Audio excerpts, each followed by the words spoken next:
Hey, what's going on, everybody out there? Appreciate you for tuning in. JV Wins and Dogon as we are here. Shouts out, hope everybody's doing well on this first Tuesday of time springing forward. Hmm. Apparently a lot of people don't like it. Personally, I've always preferred this time. You get the longer days. I think it has a lot to do with when we was growing up hooping and we Hmm. just had more daylight to hoop outside. I think that's why I prefer it. But Hmm. yeah, I like the longer days, but you know, thanks to everybody out there for tuning in, hitting that like button, hitting that subscribe button, joining the channel. We You. certainly appreciate it. We have gotten a really good reception over the last, I would say, 2 weeks. So whether you like what we do or hate what we do, the feedback is always appreciated and the engagement. We don't make these videos to earn money. We make these videos because we want to spit truth. Um, if it just so happens that it gets to a point where it does gain the ability to monetize, that's sort of an added bonus. But most of all, we kind of do this because we enjoy kicking shit and just talking about interesting topics and giving our perspective. So, for everybody out there who appreciates what we got going on here in our little corner of the internet, thank you very much. And if you have not already done so, go ahead and subscribe to the channel, hit that like button because this is pretty much what we do all the time. This is nothing new. So, with that out of the way, we will go ahead and get started. We got several interesting topics to talk about today. The first one that we will get into are comments made by Bow Wow. Recently, Bow Wow sat down and do an interview on a podcast and got on the subject of marriage and relationships. And he discussed how, due to some of the things that he has experienced throughout his career, he is someone who firmly made the decision that, pretty much for his entire life, he's probably never going to tie the knot. It's never going to happen. Oh. He's probably going to stay single for the rest of his life, and he is perfectly content with that decision. So, this particular content bucket falls in line with a lot of the stuff that we like to talk about on this channel. So, we will go ahead and play not this entire video, but a decent little chunk of it so that we can get the gist of what Bow Wow was talking about. And then we will provide our perspective on what he had to say about this particular topic.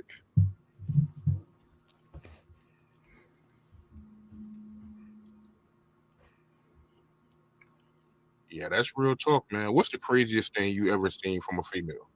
Yo, I say the wildest thing I seen with a female, I ain't gonna cap. The wildest thing I seen with a female, I remember being in Minnesota. I remember being in Minnesota. I had a party and I had my suite popping, right? I was hosting some club. So I had the suite at the W Hotel. This is popping. We got all the girls, even some vibe, the music's going, the liquor's flowing. I mean, we vibing. And there was a married shindig going on next door. It must have been like all the brides is over there, right? This is her last night before she gets married. And they over there drunk. All the women over there, like, what's going on down there? Like the suite is lit. And the girl's like, I'm getting married tomorrow. And then, next thing, the thing that came out of my mouth next was the craziest shit I ever heard. A woman that was about to get married say, she's like, yo, you know, I want a black man. It's my last night. And all I could think about, yeah, not me, I did. But like I said, I was with my peoples, and that's what she wanted. And you gonna ask somebody, it's like, wait, what? You said, it's okay to come on, it's okay.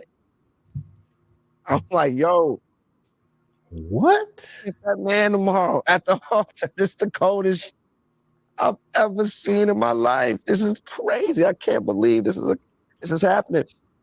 And to me, I think that's why, like, when it comes to relationships and shit like that, like I say, it's things like that I've seen, man. Like, I test loyalty. It'll just kill your whole faith. That's why I say, man, I was telling my partner, people ask for the lifestyle that I have. And I told my partner this, and it's some real deep shit. I said, man, you ever notice, dog, how the simple things in life, we can't have them because we've been blessed with this life. So we get money, power, influence, clout, status.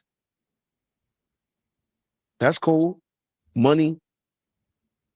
But that bag can't buy us Can't buy us the simple things in life that makes life so beautiful, like love, loyalty, pure love is one of them. It's tough to date being me. I can't speak for everybody else, but that's why I am the way I am with relationships. That's why I'm like, y'all just want to be single for the rest of my life because I done seen too much. Like I'm straight, I'm fine too. Okay, so that's pretty much the gist of that. So, obviously, if you watch that clip, he's personalizing that based on his experience and sort of using that as an example to describe some of the wildest stuff that he's seen when it comes to women. I think the greater general point is, this woman's about to get married tomorrow and she's, trying to, I guess, sow her final wild oat before she is before she is set to get married the very next day. And it kind of paints a bit of a bleak picture when it comes to marriage, and all of that kind of stuff. So, he personalized it because he is in the limelight, but I think anyone who watches that clip can somewhat glean from that story that this is something that can happen or has happened or goes on where you even up until the day before you're set to get married, stepping out can occur. So what did you make of Bow Wow's comments there? Do you think he's reasonable in his stance that given what he's seen, he's just going to stay single the rest of his life? Yeah, I think that's a fair assessment. I think that's kind of what we touch on whenever we talk about these topics with these celebs, people with high influence or clout and all those things that he mentioned. Those people tend to have a difficult time, as he mentioned, cohabitating, finding somebody to love them for who they genuinely are. So yeah, I think he's got a valid point there.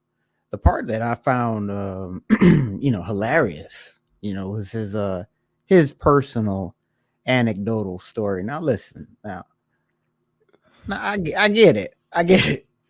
Yeah, she's about to get married, but there's a lot of variables in that story that kind of like for me personally. So first of all, he's a celebrity. It doesn't make it any better, but he's a celebrity. Let's get that out of the way. The second thing is, if she wanted a black guy on her last night, she probably had an agreement with her husband on that. It's kind of free nature when it comes over there in that community, when it comes to, swanging and stuff like that, especially, for mandingos. So in that situation, it's kind of like, well, she can have that. So, but I understand the overall principle of the story is that, hey, bro, but she's about to get married though. And most likely her husband wasn't okay with that. So, but be that as it may. All right. Yeah, he's a person that has access to the other side, the side that we don't see from other women. Because those celebrities genuinely become sexual objects to groupies, and they don't really look at them as humans anymore. They just want to get their piece of that person's energy.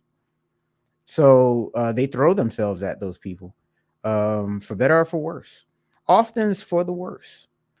And so he's had his faux pas in the media, having his name dragged through the mud with, scandals and, crazy situations. So he's seen firsthand that, if he put all of his eggs in a basket, calling it love and emotion and caring for this person, 10 times out of 10 in his life, it was not that case. It was actually the worst case scenario for him in some instances.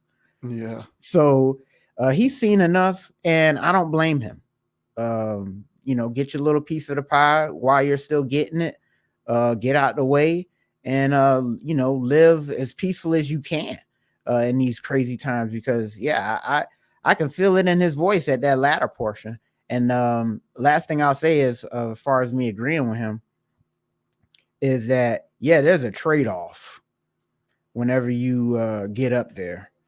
And basically, if you adding all this stuff up, hey, I want fame, whoop, and they go across the register. Hey, I want notoriety, I want pull, and it's like, all right, man, whoop, whoop, whoop, and then then the final thing comes out, and it's privacy, security, love, whoop, whoop, whoop, affection, and it costs all of that. And some people don't realize it until it's too late. So I think Bao has got an interesting point here. If anybody's listening, I think those are straight facts. So your thoughts, sir, on Bow Weezy saying that he'll never tie the knot?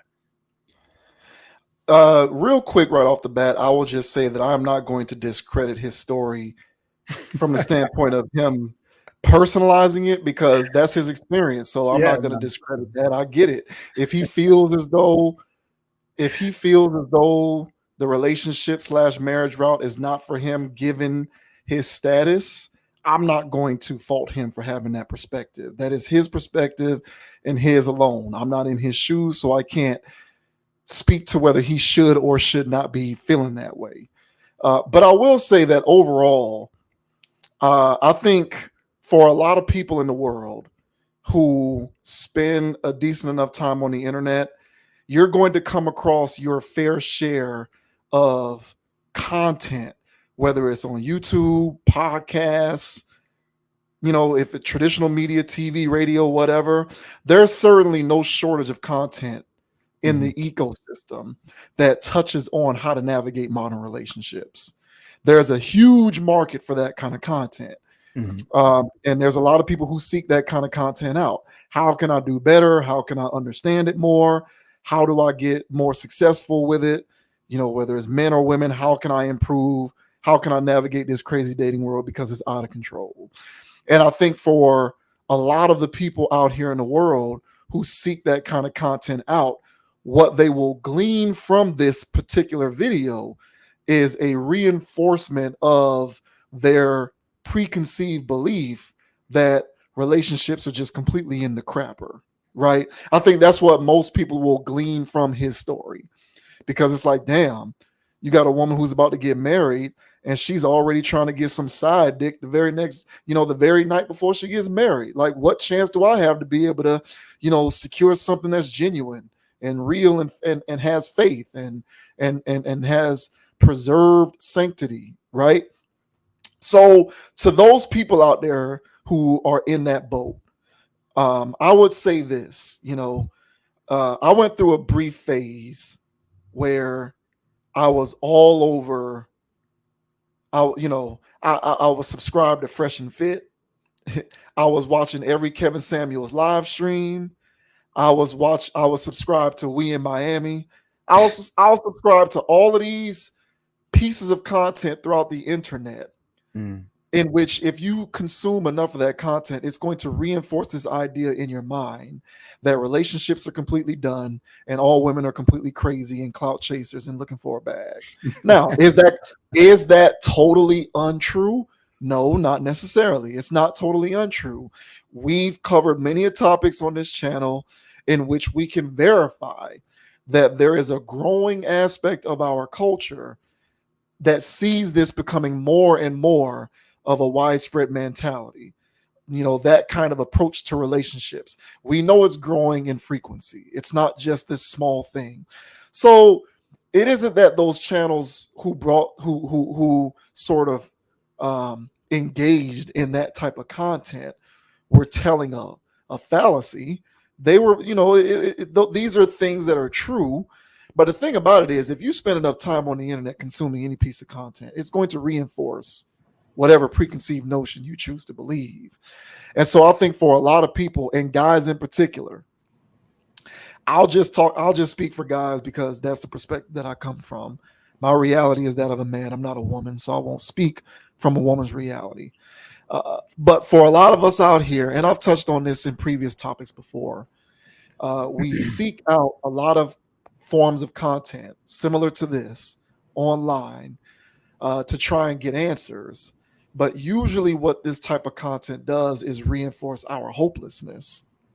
And the thing about it is, if you don't balance your consumption of this kind of content with actually being out in the real world, meeting real women in person and not trying to meet women on dating apps and the internet, you are going to ultimately come to the realization that relationships and women are all full of shit.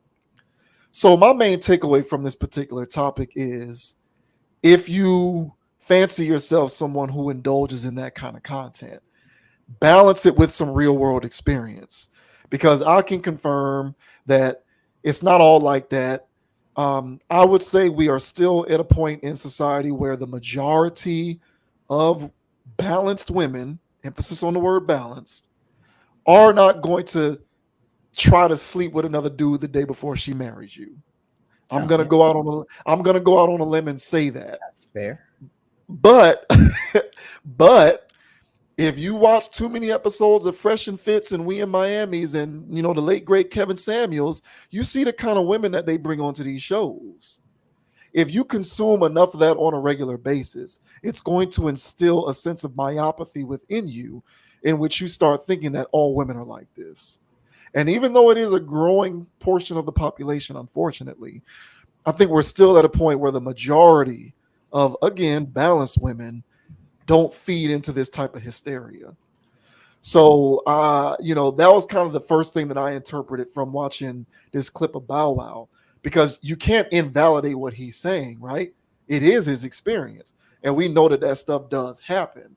But how do you, in the regular everyday world, you're not a celebrity, but you find yourself developing this growing resentment towards the notion of marriage and relationships? How can you put yourself in a more balanced place in which you're on your square and you can sort of intake pieces of information for what they are, but understand that there's a bigger world out there and you got to get yourself some real world experience? Like, you got to get your feet wet. We talk about that all the time on this channel. You got to get your feet wet. You got to get your lumps in. You got to take your L's, but you got to be doing this stuff in person. I know everybody's all about the internet and this social stuff, but at the end of the day, human interaction is all about in-person communication, in-person interfacing. That's the best, most effective way to meet anybody, man or woman. I don't care. It can be the year 2050. Instagram DMing and trying to holler at chicks on the internet and Snapchat and TikTok will never be the best, most effective way to go about meeting anybody, much less if you're a celebrity. Now, celebrities have a cheat code because, as Bow Wow said, their clout and their resources and their access and their social status kind of allow them to supersede all of this minutia that everyone else has to deal with. But I think for everybody else, I would just say dial some of your internet consumption back and get out there and just try to meet these women in person. I'll just speak for the men. Now, I'll speak for myself. I learned that for me personally, I just had to just go cold turkey. I had to stop there. I had to deal. I had to literally cut off Kevin Samuels.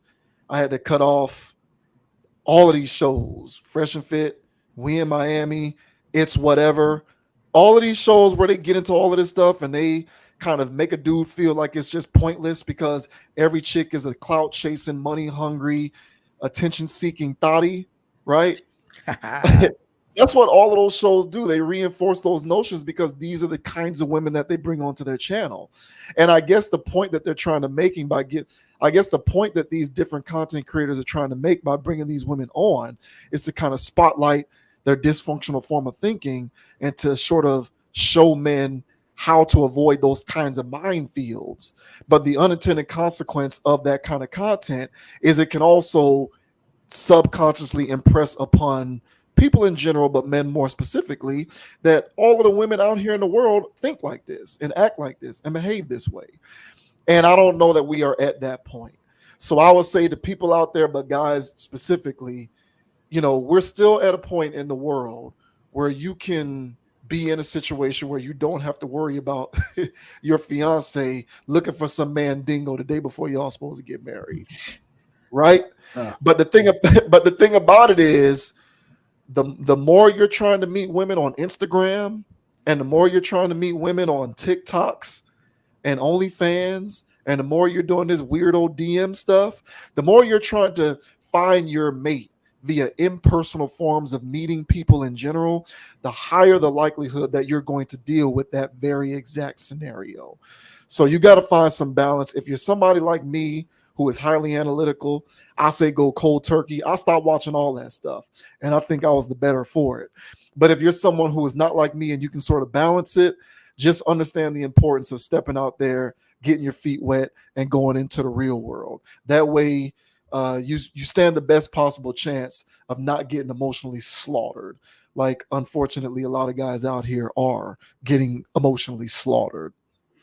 Hey, that's fair. That's fair advice. I would say, well, for one, I agree with that. So, balance yourself out. You can't, if you're always taking red pills, man, at some point you're going to overdose on it. All right. Even when you're taking supplements, all right, they say do this at your, consult with your physician first. All right. And then they'll tell you to balance it out. So yeah, I think some dudes, myself included, not those platforms in particular, but just that type of content in general, it damn sure helped me get me out of a mindset that I didn't even know I was growing up in.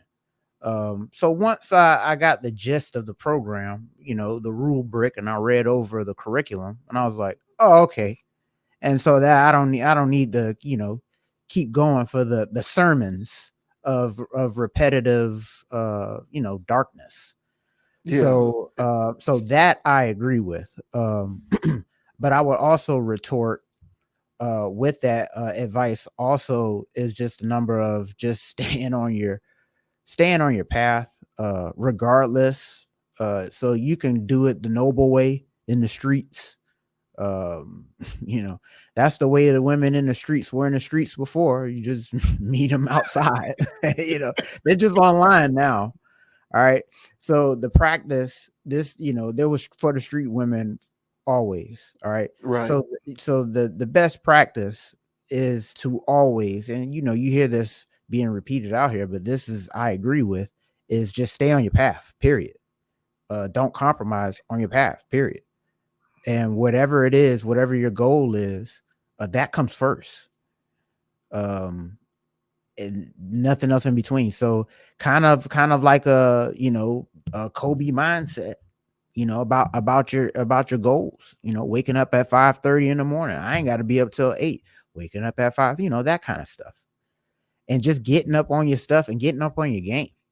I'm telling you right now, man, whoever you're attracting to your life, and if they're not on that page, bro, you'll weed them out, so I say for sure, balance yourself out, but in the interim, get on whatever it is you need to be doing, because you know what you need to be doing, and get on that, myself included, and Yeah. so I'm not out here, holier than thou, but that's what I've learned, because the times that I did compromise on that, I'm not a regret person, but I damn sure look back at myself sometimes and go, well, that was foolish.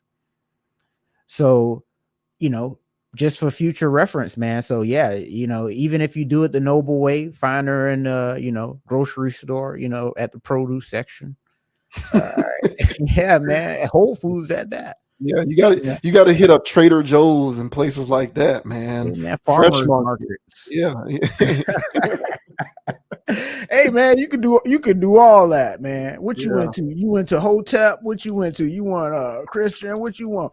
And you can find it, yeah. But just because they got the aesthetic, don't mean they still, there's still another eval coming. So, but yeah, I agree with all of that, man. I think part of the balancing act is also not giving too much of yourself to somebody. I think that's pretty much what I'm getting at. And make sure you're keeping some of yourself for yourself while you're on this path trying to, make a union. At the end of the day, you won't be stuck looking stupid, in any type of situation. You can pretty much say that I did it my way, even though it didn't go my way.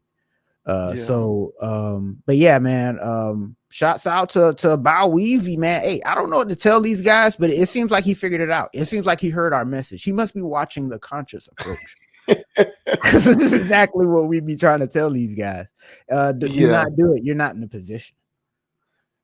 Yeah, if you don't, if you know who you are, and if you are not built that way, don't do it. Because I don't think access and fortune and fame and celebrity status excuses one. Like I don't think that because you have these things by default, it means you cannot go that route.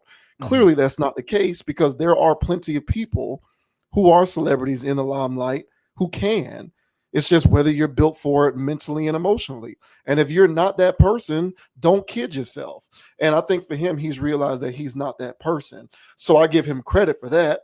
Don't try to fit a square peg into a round hole. If you're just going to be a bachelor for the rest of your life, so be it. It is what it is. Um, at the end of the day, no one is going to judge you too harshly for that because whether someone approves of the way that you choose to live your personal life, um, no one can take away the fact that you stayed consistent with your honesty and what you stand on. And I also agree with you about me. I'm also not absolved of any of this stuff. But I also know that for me, I have to take the extra added step of cutting out certain cancers or certain things that I find to be cancerous towards me. And for me personally, the consumption or rather the overconsumption of content like that does not serve me well. But moreover, I just kind of think that one of the things that has contributed to the degradation of relationships, it isn't solely that people have just become worse over time. It's not, it's a combination of many things, but I do think that what has added to it is the way that we have embraced impersonal forms of meeting people. I think that made things more it's made things difficult. In my opinion, it's made the prospect of meeting anyone worse because there's so much that goes unsaid and left on the cutting room floor when your primary way of meeting people is actually not seeing them face to face, talking to them face to face, interacting with them face to face, but doing this microwavable type stuff where you're hitting buttons and you have the perfect amount of you have all the time in the world to create the perfect response and say the perfect thing. You have all the time in the world to overthink or underthink depending on how you operate when you're Mhm. dealing with all of this kind of stuff. I think it's just made it more herky jerky. It's made it more junky, more clunky. And I think if we dial some of that back, you'll see that the world is still operating as it was intended for the most part, even though there are a lot of weird aspects of human existence that are starting to become more prevalent. I think right now we're still at the point where you can step out into a bar during happy hour, look over at somebody and say, "Oh, hey, how you doing? My name is so and so." And you stand a better chance of not getting damaged when you're doing it that way, as opposed to when you're basically Instacart shopping on the internet, trying to find your date or whatever by swiping and tapping screens and hitting buttons and Crazy, tapping bro. weirdo messages and doing all of this other stuff that we seem to think is the right way to be doing it now. Yeah. Shouts out to Bow Wow though. You know, Yeah. our generation comes from our cohort. Crazy God knows stuff. who he is, man. Yeah. Nah, that's good for him because I really thought, you know what I'm saying, he was in Delusionville. So it sounds like bro know where he at. And Yeah. that's a good place, man. That's better than like you said, square peg, round hole. Yeah. Yeah. Like and subscribe. Screw, screw. Yeah. Yeah. Okay, so now we got some interesting comments from Nelly. This should be a pretty interesting topic. Nelly recently was on The Shop, LeBron James produced show on HBO, and he got into talking about his acknowledgement within the music industry or within like hip hop, and talking about how much respect he gets and where he falls within the pantheon musically. And he got into talking about how he was nominated for awards but didn't win. But some of it is because the era in which he came up was the toughest, was the hardest, the most competitive era ever when it comes to this music. So we thought that this was pretty interesting. I'm pretty sure other folks were probably going to disagree with what Nelly has to say here. But just to provide a little bit of context, this says Nelly believes his era of hip hop was the toughest. Nelly is shedding light on the challenges and fierce competition he faced during what he believes to be the toughest era in hip hop ever. In a recent appearance on the season 7 premiere of The Shop, Nelly opened up about his music career, his Grammy snub, and the intense rivalry among hip hop heavyweights during his heyday. In a promo clip shared on Instagram, Nelly reflected on his absence from the list of nominees for Best New Artist at the Grammy Awards. Despite the monumental success of his debut album, Country Grammar, which sold over 5 million copies, Nelly found himself overlooked for the prestigious accolade. His disappointment was clear. He expressed his disbelief that his album's release date in 2000 prevented him from being considered for the award in 2001. Instead, he acknowledged Alicia Keys' victory as well-deserved, emphasizing her undeniable talent. However, it wasn't just Grammy snubs that defined Nelly's era in hip-hop. The rapper went on to assert that the competition during this time in the industry was unparalleled. He listed off a formidable lineup of fellow artists he had to contend with, including DMX, Jay-Z, Eminem, Lil Wayne, 50 Cent, and Ludacris. Each of these hip-hop heavyweights competed for the spotlight, making it an arduous task for Nelly to secure his place in the limelight. So here is a little bit of what Nelly talked about. It's one of those situations to where you would just hope let the Grammys get it together. When you won all 3 years, did you used to go to this show all the time? First of all, I wasn't even nominated for Best New Artist at the Grammys. Understand that. Country Grammar was 5 million, and I didn't even get nominated as Best New Artist because my album came out in 2000, so I wasn't even on the ballot. In 2001, the great, talented, well-deserving Miss Alicia Keys won. Right. And she should have won. Yeah. She should have won in 2001. Nelly, coming from the Lou, did you ever have chip on your shoulder? Because everything was yeah. LA, New York. Goddamn We always talk right. about that with the Midwest, man. Like, Goddamn right. yeah. Goddamn right. But you got to understand, my era of music was the toughest era in hip hop ever. Ever. When I put out songs, I had to go against DMX, Eminem, Jay-Z, Eminem, Lil Wayne, 50 Cent, Luda. Nah. Yeah. All of us are fighting Yeah. for one spot. So from 99 to like 2008, 10, it's the hardest era ever to get records. Units in pimp juice and us. Yeah. This guy. That's a Jay-Z line from Excuse Me Miss. Shouts out to Cedric the Entertainer. Mhm. And he didn't even mention other people who were still very active during that time, but probably don't necessarily come from that generation. People like Scarface, for example, they were very active during that time, and it was just a who's who. And then you had other people coming into the game, like the Clips. Clips was pretty much in that exact time as well. So I mean, it was pretty competitive. But what do you think? What do you think about what he had to say there? You agree with what he had to say? Yeah, I agree. I think it was just a product of the times. I don't think anything like that will ever be captured again. Not in hip hop, at least. And the reason, and then here's why. And it wasn't just because of talent or anything like that per se. I think there's talent in every generation, littered across everybody with the same level of distribution across all generations. So much like how there was phenomenal artists in the 20s, we had phenomenal artists in the 80s, 90s, and 2000s. So that's great. So that's who these people were. So the thing is there were these things called record labels. And so with these record labels, they had rosters. So with their rosters, they invested in certain athletes, if you will. And so these people being the Eminems, the 50 Cents, the Ja Rules, the Nellys, all right, the Jay-Z's, the whoever. And so with that, there was a lot of emphasis on rollout, debuts, press runs, the whole gambit. On top of that, now that we understand now, I would say through enough conversation of artists with talking nowadays, that there was a lot of collaboration going on these albums as well. So even if it was, some people's favorite artists, they had help a part of their camp. All right.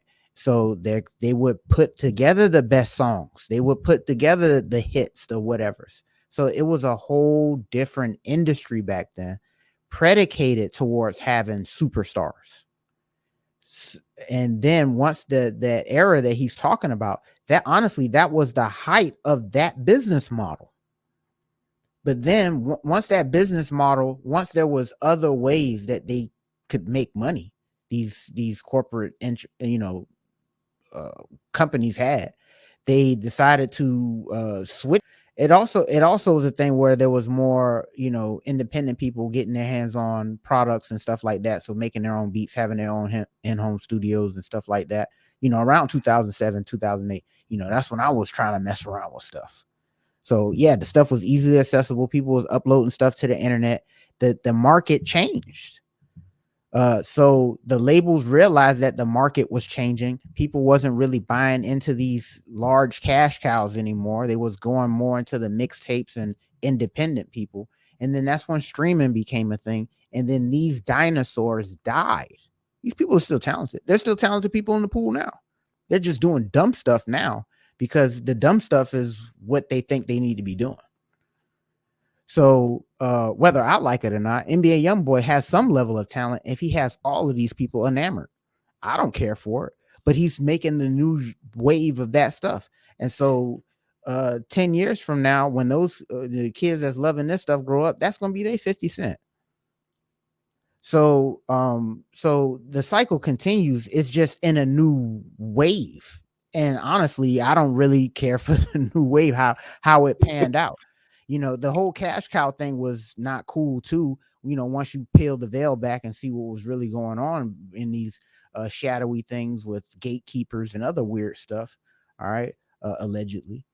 So yeah, man. So that was an interesting time. That was at the height of it. So I agree, but that was also the end of it. So what are your thoughts, sir? Do you agree with Sir Nelly here? Do you believe that was the toughest era in hip hop?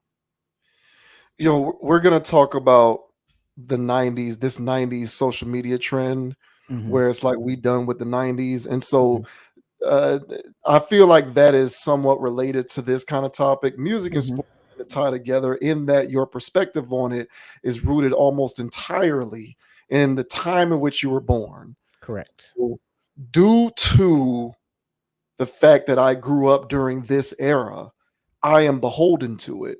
And I am inclined to agree that it is the toughest era ever. Now, I'm not necessarily a purist per se, but I do fancy myself somewhat of a historian. I don't know every artist and every catalog from the generation that precedes mine, but I've dug into the crates enough throughout my life to make some sort of a roundabout comparison going from era to era. And then, of course, because I'm older and I'm still around and I still somewhat pay attention, I can compare what's going on now to what's going on previously. And I bring that up to say that I agree with him. And I think objectively that it was the hardest, toughest, most competitive, best, whatever adjective you want to use to describe it. I do think that was when the game was at its apex. And the reason why I think that that's when the game was at its apex is because I think that during that time, it was the greatest emphasis on artist development, and artist development being the primary barometer by which to determine how successful one particular artist can be. So all of that stuff that you referenced when you were talking a couple of minutes ago went into what I would call artist development. So, a record label poured resources into an artist that they sort of foresaw as having potential. So in-house production studios, producers, engineers, even the journalism stuff, they'd send you on the press junket to talk about your music, all of the radio stations, Hot 97, Power 105, whatever, depending on what city you in, whatever. all these old school terms that I'm about to say, because I don't even know if this still happens, but A&Rs and all of that kind of stuff. Like that's why I know it's an old school term, because I don't even know if that stuff still goes on. But like this was the height of artist development, and during the height of artist development, your abilities and your talent and your charisma was a precursor to what your ceiling was in terms of your music and your earning potential. But now what we and the music often dictated what people would respond to. But now today, I think what's happened is it's flipped, and I think the people and the internet dictates the kind of music that needs to be made. So I think internet trends today largely dictate what happens with the music industry, whereas before the music itself dictated what the trend was going to be. And I think because the emphasis previously was on the artist and not on what the trend is telling the music industry to make in terms of the music, artist development was at the forefront. And when artist development is the forefront, the product is a bit stronger. So when you combine the stronger product with those people, with your Jay-Z's and your Eminems and your Nas's, Outkast, Scarface, Nelly, Ludacris, Clips, all of these people coming up during this time, we ain't even bring up people like Fabulous, Jadakiss. Hell, if you even go regional, Trick Daddy, his height was during this era as well. All of these people. Some of the people out west that was still popping, your Snoops, your Dre's, Dr. Dre, he put out the Chronic 2001 in 99. So I think that the game was at its stiffest, toughest, hardest, best because of the heavier emphasis on artist development. Now, no one gives a shit about artist development because what we see going on is the internet and social media and trending content dictating the kind of music that gets made. So it doesn't matter how good of an artist I am. If I have the kind of character or personality that can tap into an internet trend and create some kind of a hunky music based on what that trend is, it's going to get served up on every algorithm. I'm going to be trending. I'm going to get millions, thousands, if not millions of likes and comments. And at that point, who knows? I can get a deal myself. Does that mean that I'm going to develop as an artist? No, it just means that I'm going to cash in on the microwave amount of time that I have allotted for myself to sort of ride this trendy wave that I've been able to tap into. So, the internet is determining what music gets made, not the artists themselves. Right. And when the music is determining what music gets made and not the artists themselves, in my opinion, it leads to a degradation of the quality of the music itself. Correct. And I think it also leads to otherwise less talented individuals getting flooded into the marketplace to feed said beast. Whereas before, it was about what your talent can contribute to the music that gets made and how that will determine what the trends are going to be. So we've just seen a reverse 180 flip in terms of artist development to trends. Now what we're seeing is trends dictating everything, and pretty much as far as I can tell, artist development has been pretty much eradicated. And I'm not trying to slight. I know I sound like a get off my long guy right now, and that's okay. That's fine. I've accepted it. If I'm gonna get off my long guy, then that's fine. But I just find it very, frankly, incomprehensible, honestly, to with a straight face try to tell me that, and I'm gonna name some big names out there. And I know a lot of people. I'm just saying, no, I'm gonna go there. I'm gonna go there, and I don't care what anybody says. But I just don't see how, with a straight face, anyone can argue that, the Drakes and the Meek Mills and throw now Drake and Meek Mill, that's fine, whatever. But then if you want to combine the Lil Babies and the Babies and 21 Savages and the Yeats and the Tyler Yahwehs and the Lil Pumps and the 6ix9ines, if you throw all that into a pot, and you want to, with a straight face, tell me that compares to Jay-Z and Nas and Eminem and the Locks and DMX, Fab, Jadakiss, and all of that, Nelly, Ludacris, all of that, I'm going to have to respectfully disagree. I don't think that it's comparable personally. I don't. And there are not enough, in my opinion, there are not enough. If I don't even like Drake, but if you want to put Drake in that category as someone who fits the bill, fine, I'll give you Drake.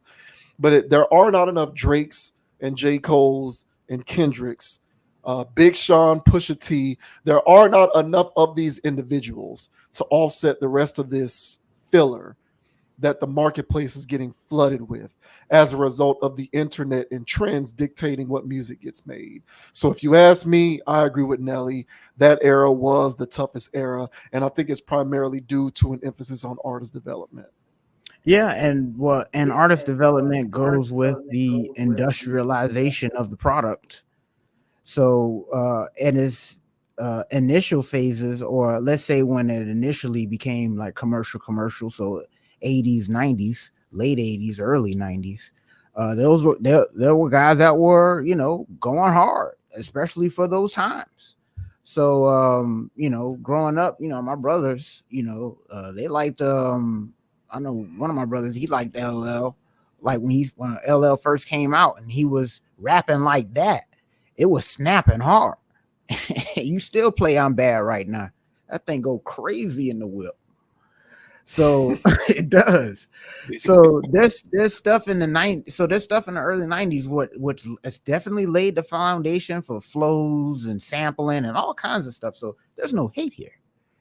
But the thing is that the ball was rolling, and people picked it up and ran with it. So in the late 90s, early 2000s, it was a full-blown industry where people were ready, to go to the major leagues. And as you mentioned, once they hit these labels, whenever they got picked up or whatever, then they got thrown in the incubator for a year and a half. And so and then they came out a finished product, ready to hit the market. So without those business models, with all of that stuff going on, of course, it's definitely fall by the wayside. But no shade on the early 90s too. I know that. I'm just saying I gotta throw that out there. Because I know that people out there, trust me, hey man, Kool Moe Dee, like when I do my work and I'm listening to people, and then you listen to Kool Moe Dee's flow, and then you go, this guy was out of his mind. What made him want to do like that? And he had bars. I get it. So, but at the same time, I'm just saying per capita, there was more stuff going on. And so there was more competition. Hence, it was stiffer. Now, definitely we got to have some tear talk, Nelly. Because I understand. I understand you was in the game when they was in the game. But who is you really competing with amongst those names you named? Now, I ain't gonna lie. When it came to record sales, that's how you gonna get me. Well, like, bro, I ain't talking about record sales. See, I'm talking about bars. Yeah, he gonna hit you with them hits and them sales. Because because I think that's where he's coming from. I don't think he's necessarily trying to say that he's on par with those guys, like musically. But I think country, 5 times platinum. Hard to argue that. Sure. Jay-Z's highest selling album ever was Hard Knock Life, which went 5 times platinum. So Nelly did that before, and Jay-Z, a lot of people, myself included, think he's the best ever. So like, that's where he's gonna get you. It's like the LeBron. It's like the LeBron people who want to bring in numbers and stats and all of that. It's the LeBron crowd. You're never gonna be able to refute the numbers. Like when the LeBron people bring up points, rebounds, assists, triple doubles, and all-time leading score, and all of those counting stats, you got nothing. You got me there if that's what we're talking about. So it's a similar thing. That's what Nelly's gonna say, because his run was undeniable. His song, the singles, you can say what you want, but them songs that he was putting out between the Country Grammar album and the Nellyville, the dude was doing his thing. He was charting. We put it that way. Yeah, he was hit. He was on the charts. Exactly. But hey, man, he had, some cosign. You know what I'm saying? Because you don't chart without getting our help too. So, Yeah. you know what I'm saying? So people was listening to it, but you know what I'm saying? When people wanted to, you know what I'm saying, getting their thing, go Right. crazy in Yeah. the whip, Yeah. I wasn't grabbing for Nelly. Yeah, I Me, wasn't me, grabbing me, for me either. No different. It's no different than when we talk about greatest players ever and we want to bring in championships. No one's mentioning Robert Ory. Like, yeah, Robert Ory won 7 championships, but there's more that goes into that pot. It's an amalgamation. It's not just one thing over the other. No, So bro. no one's talking about Robert Ory. Robert Ory got 7 championships. Nobody brings up Robert Ory when you use Oh, championships as a barometer for where somebody is as an all-time great. I don't know, Um, bro. You gotta be goated as something, bro. The best role player ever. No, man, no. I know. Here's what you can go. Robert Ory has What's the that? best free agent team selector of all time. That's what you can go, Robert, because he found himself on dynasties repeatedly. So that's where the Rockets, the Lakers, the Spurs. He just knew how to pick the right team. I think that's what you can go him for. But I don't know, man. It's tough because. I mean, you just go, it's just legend after legend. When you bring these names up, like even from like 99 to 2002 alone, you had Speaker Box Love Below, you had Nas Stillmatic, you had Eminem with the Eminem Show and the Slim Shady LP, Dr. Dre 2001, you had DMX, you had Jay-Z Blueprint.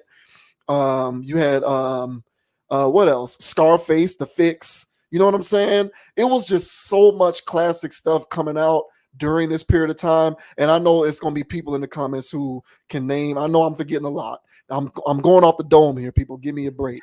But my point is, it was just so much at this time that I really do kind of looked at it. I really do look at it personally, and I say objectively it's better. Now, I understand this is a subjective topic and it's a matter of opinion. I get it. But I really do believe that the case can be made so strongly, it's almost an objective fact that this was like the era where you saw the most the volume of music being made at a quality level and the artist putting it out. In my opinion, I would say it was at its apex. I agree. So I hear where Nelly's coming from. I would have to agree. I agree. 1,000. Hey, and by the way, tier talk, guys. So how do you guys feel? What do you feel? Based on your criteria, however you want to do sales, who was the better artist, however you want to be. But where does Nelly rank amongst that tier? Is he tier 1, tier 2, tier 3? Amongst the stiffest competition in that era. Me personally, just blindly, I'm just loosely throwing him in tier 3. I don't even know who else on the list, but he's in my tier 3. No shade, man. Yeah, I don't know, man. It's just he got Ashanti, bro. He don't care a damn thing I'm talking about. Hey, man, listen, Nelly is winning, man. Because at the end of the day, like you can go to any club right now, and if the DJ plays Nelly My Boo or Nelly Ride With Me, most people in the building are gonna know those songs. For sure. So like Nelly left an imprint, but I'm with you on the tier talk for sure. I'm with you on the tier talk. And we ain't even bring up stuff like Jadakiss, Kiss the Game Goodbye, and it's just so much. Fabulous, Ghetto Fabulous, Street Dreams. It's just a lot. There was a lot of good music being made during this time. Ludacris back for the first time, word of mouth. It was just so much going on. It's really hard to contend with that. And I just don't think that the music being made today can compare. You couldn't sorry to today's artists, but it's just not, it ain't the same. I think we have passed the point of the pinnacle of it, and now it's just kind of average. Now I'm about to say, but you couldn't tell me that Ludacris wasn't the best rapper alive. I thought he was the best rapper alive. 2001, 2002. I thought I was like, this guy's out of his mind.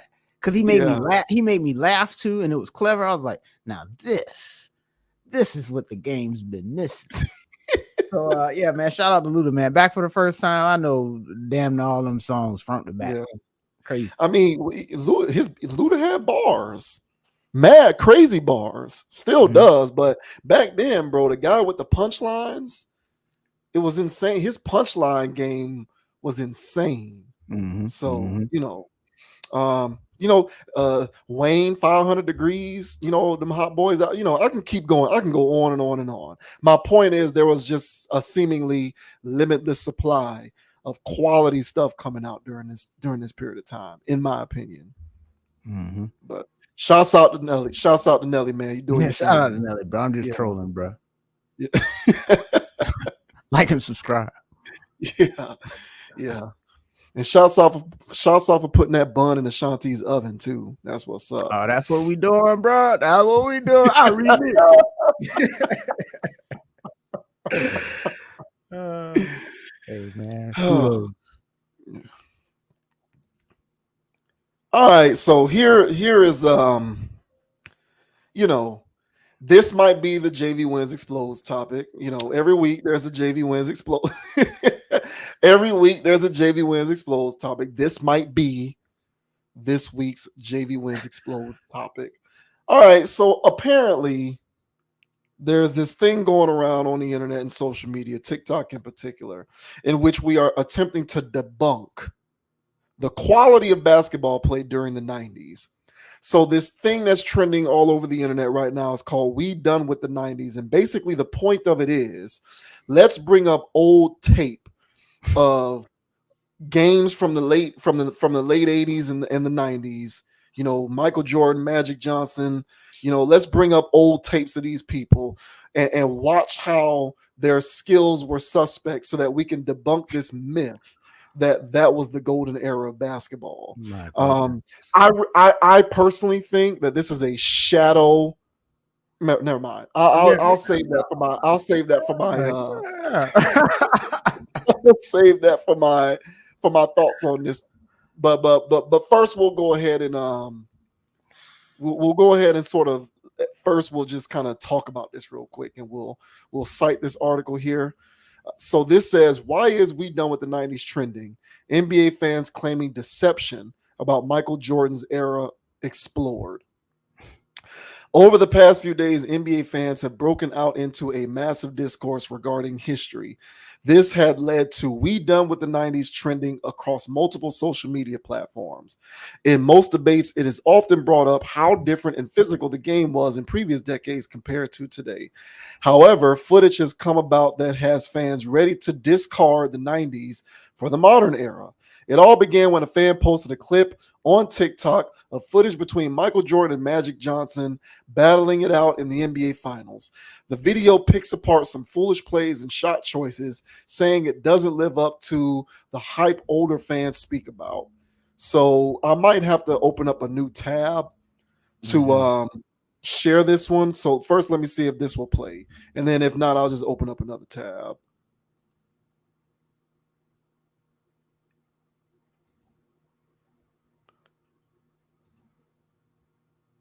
I'm gonna open up another tab. Yeah. So I'm gonna stop sharing the article real quick, and then what we're gonna do is we are going to play the first of a couple of clips of people trying to discredit 90s basketball and using Michael Jordan and Magic Johnson, no less, of all of the people that they could have used as a case study for why 90s basketball was overrated. They chose Magic and Jordan. But let me see here. There we go. So disrespectful. All right, so I don't even know who this guy is, but this is one of these types of videos that is currently trending that fostered the "We Done with the 90s" movement, if you will.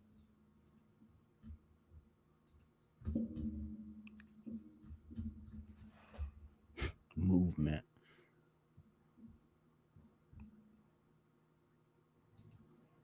All right, let's see here. We're gonna have to get you a graphic, bruh. Because I just old NBA films between Michael Jordan and Magic Johnson, and reports were exaggerated. This is the 91 NBA Finals, and for being the best player in the world, Michael Jordan is left wide open. This is James Worthy, one of the all-time great bigs with Jordan Poole-level shot chucking. Scottie Pippen out in transition. I mean, what is he doing, man? You might think this is a JaVale McGee shacked in a fool clip, but no, it's Scottie Pippen. This is levels of coordination I didn't think were possible at the NBA level. I mean, come on, man. That is Magic Johnson just completely unaware. Scottie Pippen just plummeting his teammate grade. I don't think I've ever seen a shot like that in my life. Wow, bro. Scottie Pippen hate video, but there's just no defense at the perimeter, and then he just dribbles it into traffic and loses the ball.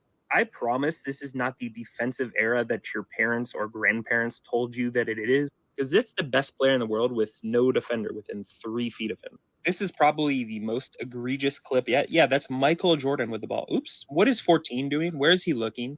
Like, Jordan goes to the right here, and the defense literally goes the other way. This would be playing on not top 10 for probably a month if this happened in today's era. I mean, passing off your teammate's face. I've never really watched Magic Johnson other than the highlights, but I really didn't know that he just didn't have a left hand. And for all the like great defense in this era, these dudes are just tackling each other. I'm not completely dismissing some of these clips. I mean, Scottie Pippen made his fair share of great plays. I mean, this is infuriating watching, the best player with just no defender even close to him. And every single clip I showed you was from a 12-minute span in game 1 of the 91 finals. This is when the lights are supposed to be the brightest in competition, the strongest, and I simply didn't see it. I wasn't alive then. I didn't see it in real time, but you can no longer lie to our faces. YouTube is available. There were some really great players, but it was a really different time. And yeah, you could probably find some lowlights in today's NBA, but NBA Finals, no one within 5 feet of Michael Jordan, no one contesting him. Mythology just isn't holding up. Wow, right, bro. so, Wow. yeah. So there's that from that guy, right? You know, but wait, there's more. So let me bring up the first article as we continue here. So there's that piece. As this video went viral, it led to countless debates and fans firing off absurd takes. It also resulted in "We Done with the '90s" being a trending topic for days. One of the other discourses that has come about of this "We Done with the '90s" trend is Michael Jordan's skill set. Some have put together compilation videos with the idea of him not being able to use his left hand. I'm not gonna. Is this the one that I wanted to show? I think this is it. Yeah. So I'm also gonna play this one. Yeah. It was this one. Okay. So let me. I'm gonna open this up so that we can play this one too.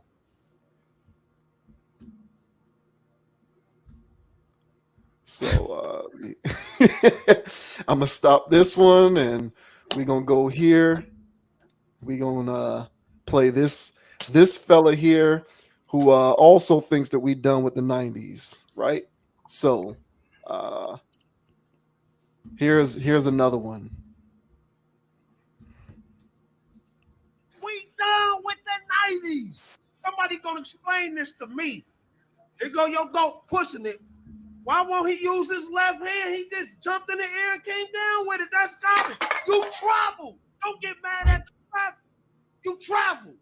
Hollering and screaming at the ref when you just jumped up in the air and refused to use your left hand. You gonna try to get mad at the ref. I can't stand when they do that. Look at what the ref got to do with that, Mike. Look at this. This is garbage. Use the left hand. That's trash. That's a good call. Sit down. We done with the 90s. Let them tell it. Magic Johnson. He the best point guard ever. He was garbage. Come on, bro. No moves. Big trash. Look at this big trash move he do. That's trash. Magic don't even do a move. Garbage. He ain't got no moves. He just gonna go in there. Look, that's garbage. We done with the 90s. I would have locked Jordan up because in my head, I already know he going to the right. I would have blocked that. It's like it ain't no clips where he turned that other way. He always gonna turn to the right. He never turns to the left. Jordan ain't got no left. Watch he fake right, go left, lose the ball. Look at that. Wow, Okay. man. So there's that. I guess I'll continue to read for a little bit, but just for a little bit more. Um, these These clips have led to him being compared to an all-star in today's generation. Fans have drawn connections to Boston Celtics star Jaylen Brown, who has constantly been put on blast for his lack of left hand. Fans have also created Jordan comparisons for another current player, that being Ben Simmons. Footage has surfaced of defenses backing way off him at the three-point line, daring him to shoot. This is a tactic opponents pulled out a lot on Simmons during his time with the Philadelphia 76ers. Defenses did this so that Jordan couldn't blow by them and get to the rim. However, the Chicago Bulls legend was not the strongest of outside shooters during his career. Jordan shot 32.7% from beyond the arc. So that's, some evidence for the analytically inclined folks out there. While fans were posting their crazy takes and discourses on Twitter and TikTok, one NBA player decided to get in the mix. Jamal Murray simply posted a GIF to his Twitter, but it's clear what side of the fence he is on. The GIF is of Michael Jordan, but he has a confused look on his face, indicating that the Denver Nuggets star is baffled by the discourse that has gone on in recent days. Murray, 27, was born at the end of the 1990s. Even though Jordan's reign had come and gone by the time he was a youth, it's clear he has no plans of discrediting one of the greatest ever. All right. Wow. Yeah. I'll give you the floor. Do you buy this? Do you buy this idea that we need to be done with the 90s? That the 90s was overrated? That it was trash? That these guys weren't actually good? Michael Jordan, the greatest player ever, couldn't go left. Always shot over his right shoulder. Defenses were overrated. It wasn't actually defense. It was tackling people. What was some of the stuff that these people said? Because I took notes on this. Jordan missing open jump shots, people backing off of him. Jordan missing layups, all of that good stuff as evidence that the 90s are trash. Do you agree with this? Absolutely not. All right. Honestly, bro, me running across some videos about this where some people are apparently serious, which is the concerning part. But people going through these clips saying the most blasphemous statements. I mean, honestly, bro. So let me set the stage. So I started watching actively basketball, like for real, in like 95. Been watching it since probably like 91, 92. But like for real, like I'm in the trenches like every night with the family, like we watching every game. Yeah, 95. So I missed a lot. I didn't see who was that? Kareem Abdul-Jabbar. I didn't see him in his heyday. I didn't see none of that stuff. My dad was like, man, Kareem, boy.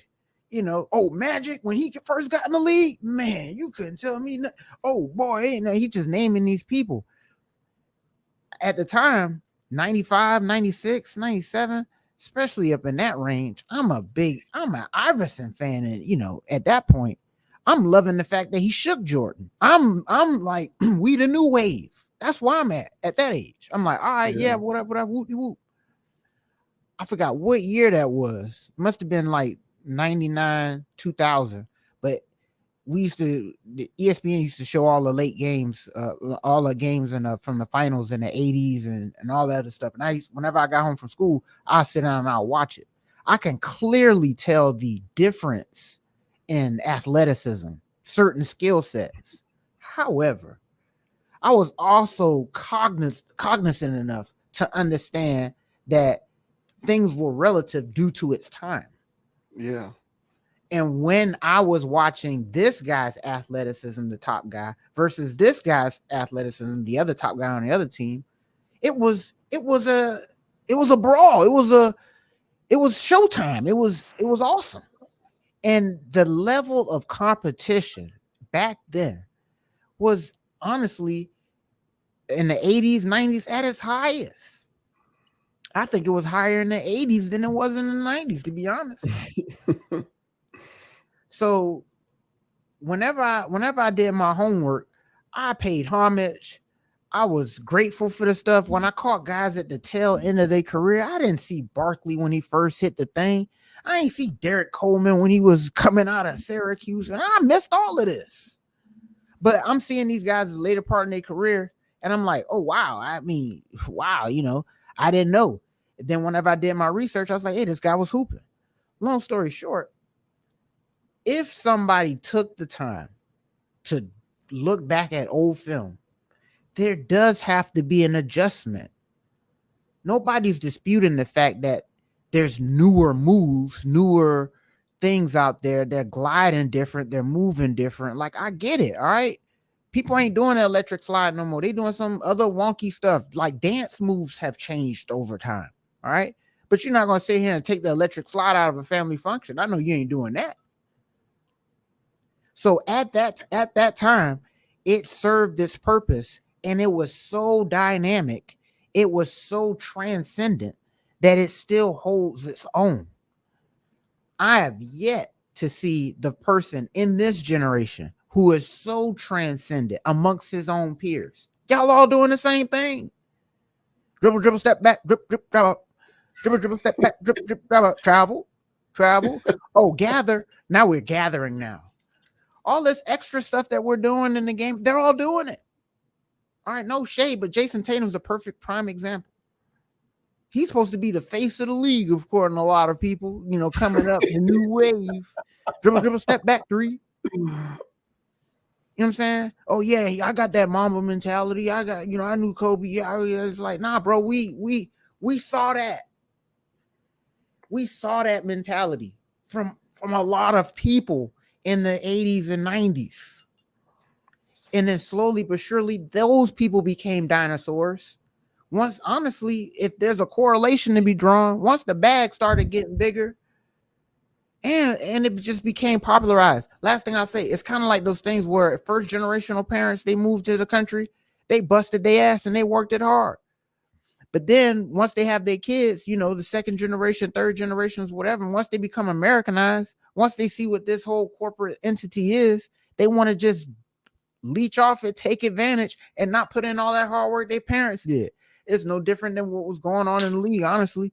So in the league, those people was putting in work. They were trying to make millions of dollars. They was trying to get there. Now, this new wave, they're so entitled. It's like the player empowerment. I don't have no problem with that, but what they done turned it into is a travesty. So they're like the same thing where it's like, man, if you look at your grandfather was putting in work. What you around here doing, living like you a damn Kardashian. So these guys are more concerned with fashion week than hooping. And that's why that's why I don't look like that competition's there. There's still dogs in the NBA. There are, but it's not as many as it used to be. So what are your thoughts, bro? I can go on for hours about these clowns. But how do you feel about these guys trending with the 90s stuff? Do you agree with this? I don't like it. And the reason why I don't like it is for two primary reasons. First, I'm going to start with the tactic of finding single clips. So if I wanted to, I could make any point in the world that I wanted to make on any topic, not just sports, by finding specific clips that reinforce my point. They don't paint an entire picture. So you want to use clips showing Michael Jordan missing open jump shots. How many clips can I pull of today's players missing wide open jump shots? If you extrapolate it to the percentage of shots taken today, because they take so many more jump shots now than they did in the past, those percentages are actually going to be worse than in previous eras because you're taking so many more shots.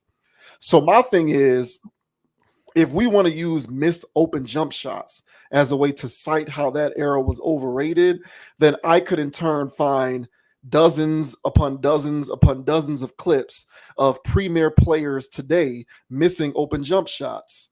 I mean, for God's sakes, some of y'all think he's the GOAT. I don't, but y'all, I guess today's GOAT, LeBron, There have been multiple points throughout his career where he was in such a horrible slump as a jump shooter, people backed off of him and let him shoot open, and he would miss it all the time. Yeah. Now, if I wanted to use that as evidence that LeBron is overrated or that we're done with LeBron, I could do that based upon this strategy of picking out random clips.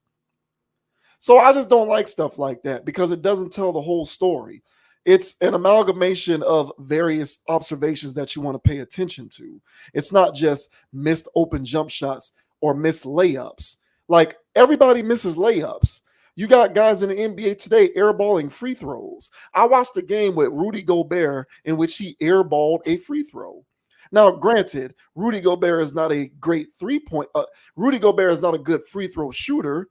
But if the game today is so much exponentially better than before, then even guys who are paid as much money as him should be good enough to not airball free throws.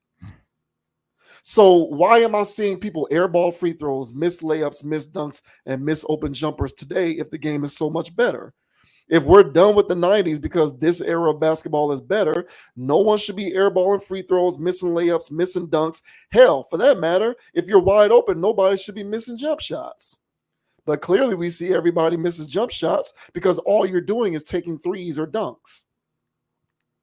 So my whole thing is I'm not even going to trash the way that the game is played today because I still follow the NBA. I still love the NBA. I still watch the NBA. So far be it for me to say that the NBA today is not good or is somehow objectively worse than in the 90s.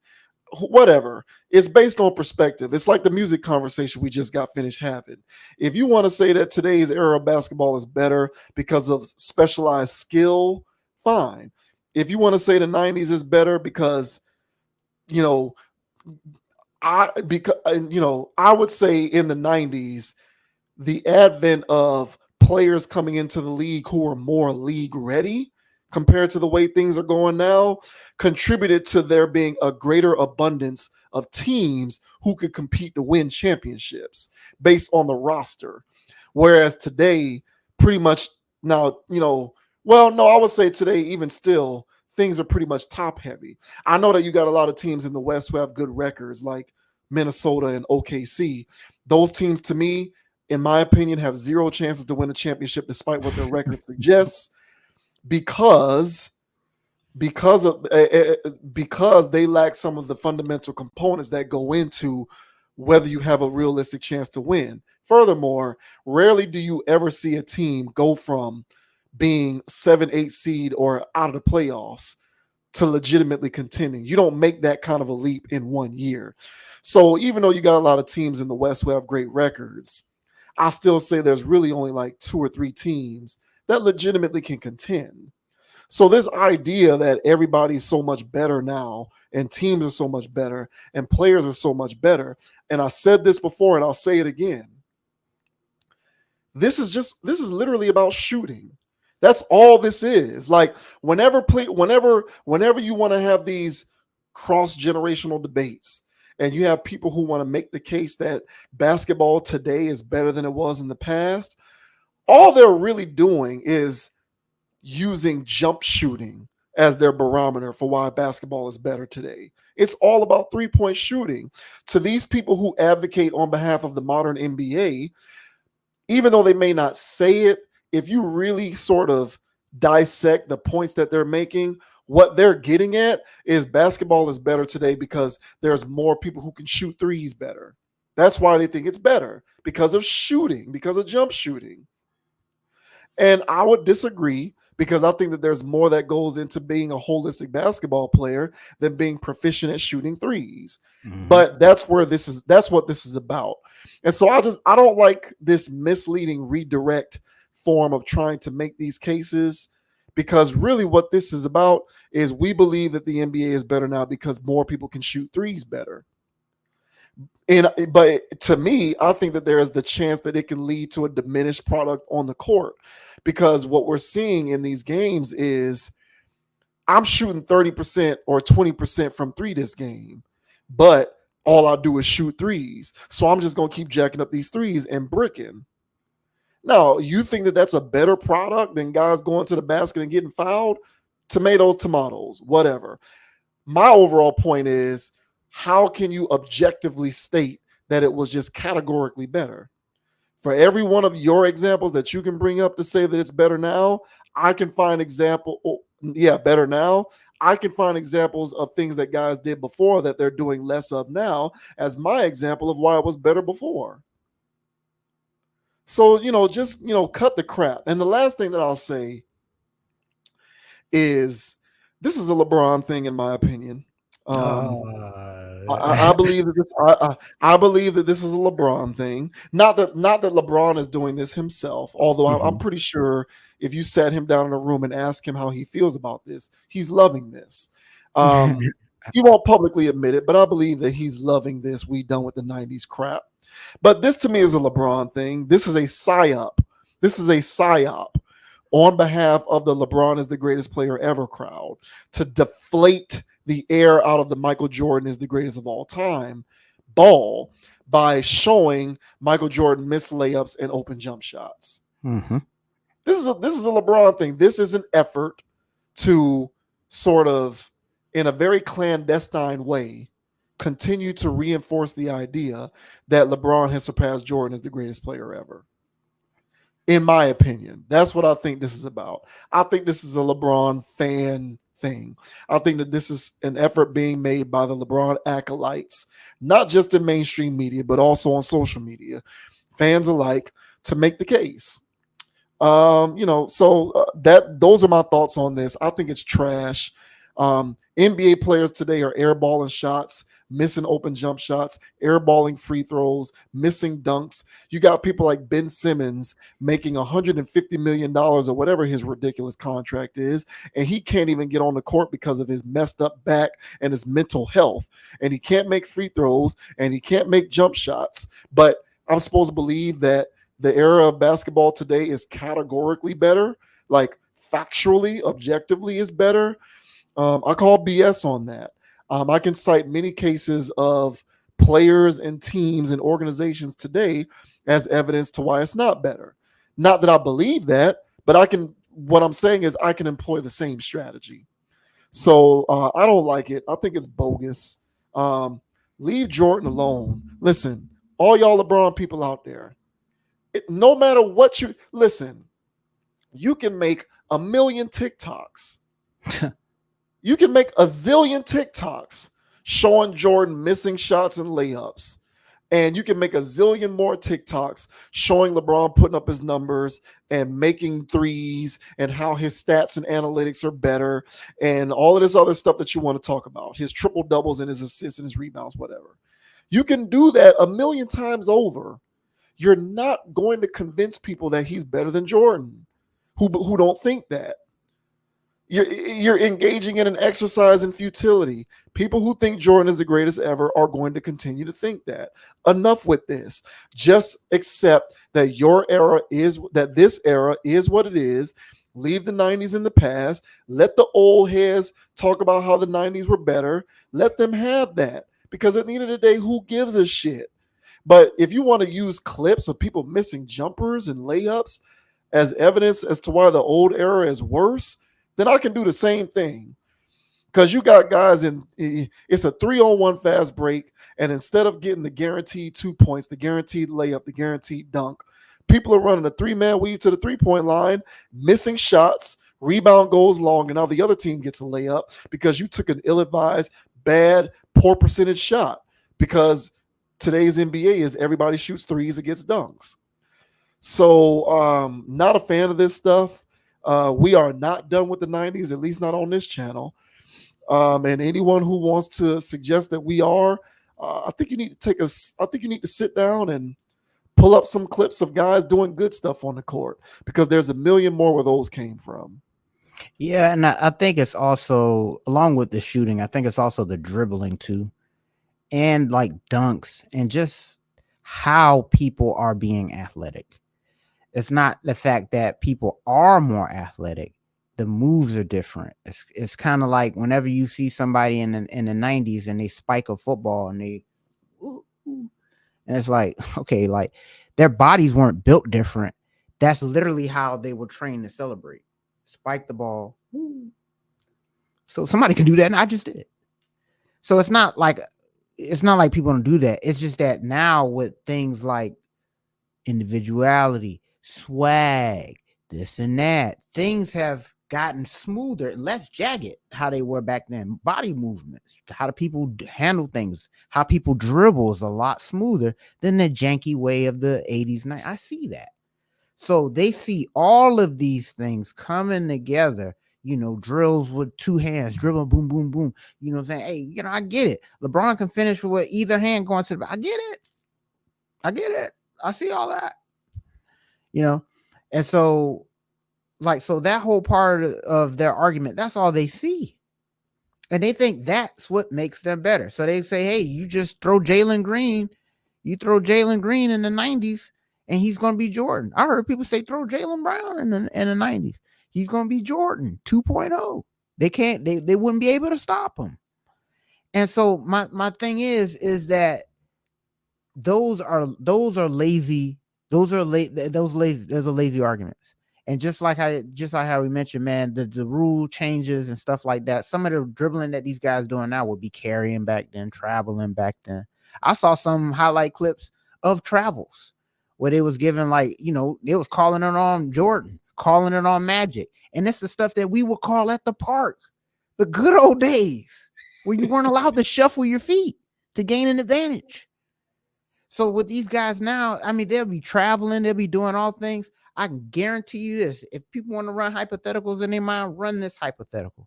So grab Jalen Brown, throw him in the 90s.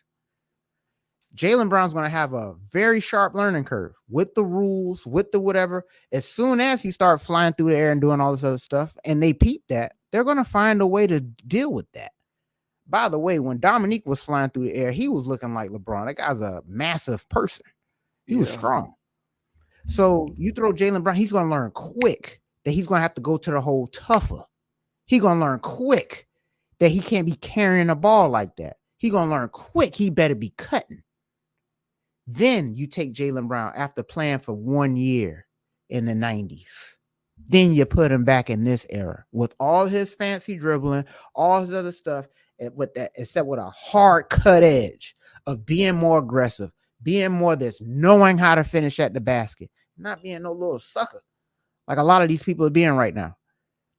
He would be better after having some exposure to the 90s and then coming back. Same thing. You want to take Jordan and then throw him in this modern era, and then he see what they got going on. Give him 1 year. He's better than the rest of these clowns out here. And y'all know it's true. So for all these LeBronites, you grab your LeBron in that same scenario. You throw him in the 80s and 90s. I bet he comes back a lot more chiseled amongst his peers. He's going to learn real quick in the 80s and 90s. So there is a merit to that level of toughness. So you have to have some gall when you go to the paint. Not some James Harden goofy stuff. That's one guy that would definitely fail in the 90s. Do not get me started. So this to me, I agree with you. It's all a psyop. I could not believe how many videos were proliferating. I mean, I'm just trying to scroll and live my life, and it's we done with the. And so if you want to, if honestly, last thing I'll say, if I didn't have a strong father figure in my life, male role model in my life was a person, because I had my older brothers, my dad, people that I looked up to, that I played basketball with, telling me about history so I can appreciate and honor it. Sounds like Jamal Murray had that. And it sounds like a lot of these LeBronites, a lot of these people that's out here spewing this garbage didn't have somebody around them to put them on enough game when they were growing up so they can have an appreciation for their forefathers. So yeah, man, I can go on and on about this, but yeah, man, this one definitely was grinding my gears. I rarely explode on this program, but they got me today. Hey, man, we need a graphic for you, man, for the JV explodes, man. I've got to have something. Yeah, man, because they got me. I don't like specious arguments. Like, they bother me. This idea that individualized skill is the reason why it's better. Individualized skill is the reason why the players are individually more skilled. But as you have lamented previously, that does not necessarily always translate to being an overall better basketball player, because there are certain intangibles that go into it. And there are also physical things that go into it too. Like, dedication and commitment to fitness, being in the weight room. And I mean, yeah, like physicality is a factor. I don't think that that's something that can just be ignored. And a lot of physicality in today's NBA has been legislated out of the game. Now, I don't choose. Now, if I want to, I can extrapolate that to other eras, and I can say, what if you take other players and put them in this era where there's less physicality? What do you think is going to happen? I choose not to do that, and I just let that era be that era, and this one be this one. But what pisses me off is when you get people who say this era is better because of those things. Because if we're going to play that game, then I can say put Michael Jordan in this era with, hyperbaric chambers and personalized masseuses and on the clock medical staffs paid for by the organization and private jets, 5-star accommodations and hotel rooms and suites and all of the other amenities that these guys get today that they didn't get before. And you tell me that it's not going to prolong the career and the primes of a lot of the premier players from previous generations. You give Michael Jordan specialized coaching and tell me, what do you think is going to happen? You think he's still going to be a career? What was that number? 31% or whatever that number was. You think if Michael Jordan was developing as a player today, he would have the same career 3-point percentage? Of course not. And y'all know this, but y'all still choose to engage in these ridiculous hypotheticals by bringing up these stupid ass clips and throwing numbers in my face. So my whole thing is, if we want to play this game, fine, let's play that game. Otherwise, let's just let the errors be and call it a day. Because what you pansies need to understand is that how we evaluate a player in terms of all-time greatness goes far beyond their skill. It's a combination of several factors. Jordan, whether you like it or not, has the scoring titles, has the 5 MVPs, has the 6 finals MVPs, has the 6 for 6 in the finals, has the points that he scored. He has they took Jordan's numbers and they did like an examination of his numbers from an analytic standpoint on like PER and points per possession and all of this kind of stuff. And still to this day, Jordan ranks like 2 or 3 all time in terms of player efficiency rating. And that was when he played in the so-called worst era, according to these people. So if his PER is still like 1 or 2 ever, based on what he did in the 90s, what do you think it would be now? If it's the same man, take the same man in terms of his intangibles and his personality and his character and his work ethic.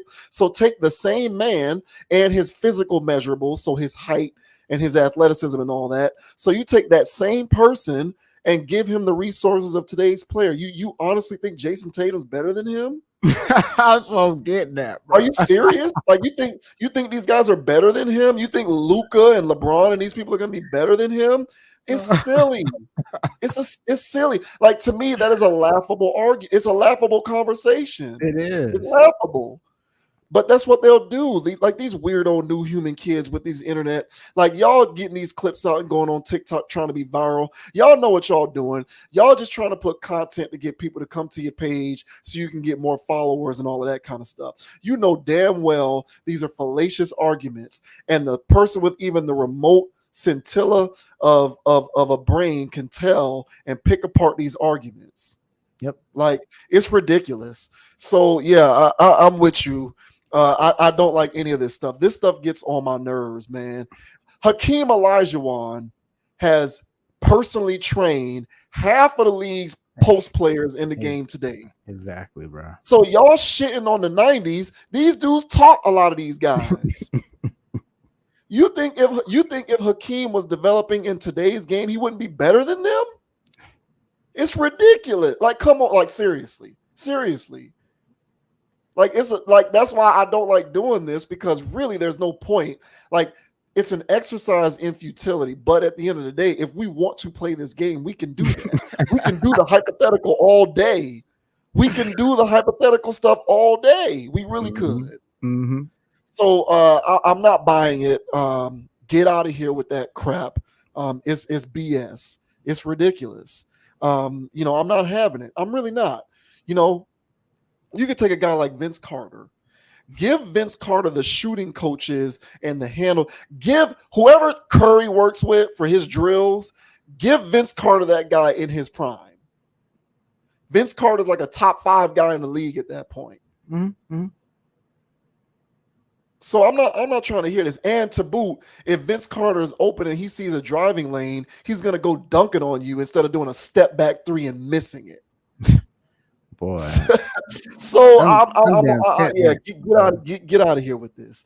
This is an example of when social media goes wrong. Like Chappelle on Chappelle's show used to have that skit when keeping it real goes wrong. This is an example of when social media goes wrong. Don't buy into it. Don't buy into this hype, people. Yeah, it's like, honestly, it's the most annoying people talking in the most annoying fashion, and it's just like, damn, bro, you must be a Drake fan. My bad. Hey, I ain't mean. Hey, my bad, y'all. I ain't mean. If you're a Drake fan, I ain't mean that. They like Drake and LeBron. They Drake and LeBron fans. Drake and LeBron fans. That's who they are. They listen to Drake, and their favorite and the greatest player ever is LeBron. My bad, Drake fans. It's silly, man. It's silly. Get out of here. Just get out of my face. Get out of my face, please. We are not done with the 90s, people. Don't believe the hype. Don't be the hype. Stories of the 90s demise are greatly exaggerated. Point blank, period. Yeah, like and subscribe in the 2024. Seriously.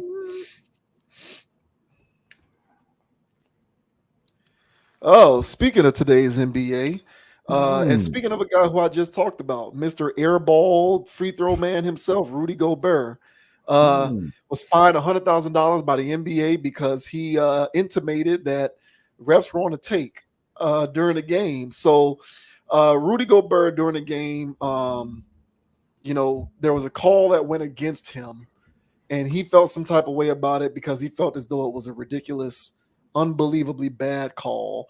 And he put up the little money sign indicating that the call was a result of refs who have something on the game, refs being on the take.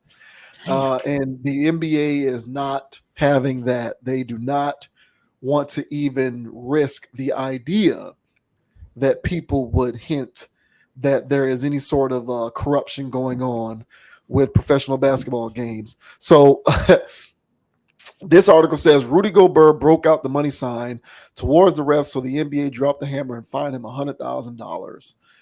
On Friday night, Rudy Gobert did not hold back when it came to sharing his thoughts over some questionable officiating during the Wolves-Cavs game.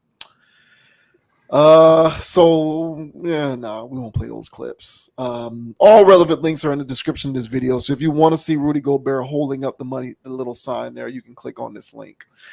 It's certainly not the first time we've heard Gobert touch on this subject. In fact, he's been fined for it before. But when you're playing in a game being officiated by Scott Foster of all people, the NBA surely isn't going to be kindly to public actions like that. So here's what Gobert actually said. My reaction, which I think is truth, it's what I truly believe. Even if it's the truth, it wasn't the time for me to react that way.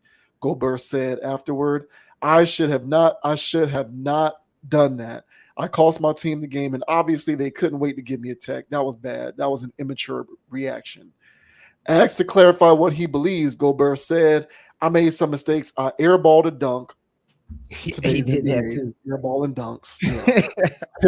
Mistakes happen. Referees make mistakes too, but sometimes I think it's more than mistakes. I think everyone that's in this league knows. I think it's got to get better. Gobert wasn't done. I'll bite the bullet again, Gobert said via the Associated Press. I'll be the bad guy. I'll take the fine, but I think it's hurting our game. I know the betting and all that is becoming bigger and bigger, but it shouldn't feel that way. So he's just straight up saying that it has something to do with it. Yep. As we learned yesterday, the NBA didn't love it and certainly made that known. The NBA announced Rudy Gobert has been fined $100,000 for his actions towards and comments about the officials during and after Friday's loss to Cleveland. 100K isn't exactly chump change, even for a max player like Gobert. The thing is, when one of the refs involved in this situation is the same ref who was right smack in the middle of the referees of the NBA's refereeing betting scandal, you can understand why this was such a big deal. All right, so there you go. I don't know how the NBA can overcome this. This is one of the unintended consequences of legalized sports betting. Like, I feel like we're just at the point where we are going to have to accept the reality, whether it's true or not, that people are going to wonder what is the extent of any kind of corruption in games. And it sucks because the basketball, really just sports in general, but since this is an NBA topic, the person in me who really loves grew up loving the NBA, I want to hold on to the idea that there is some sanctity and fairness with the games.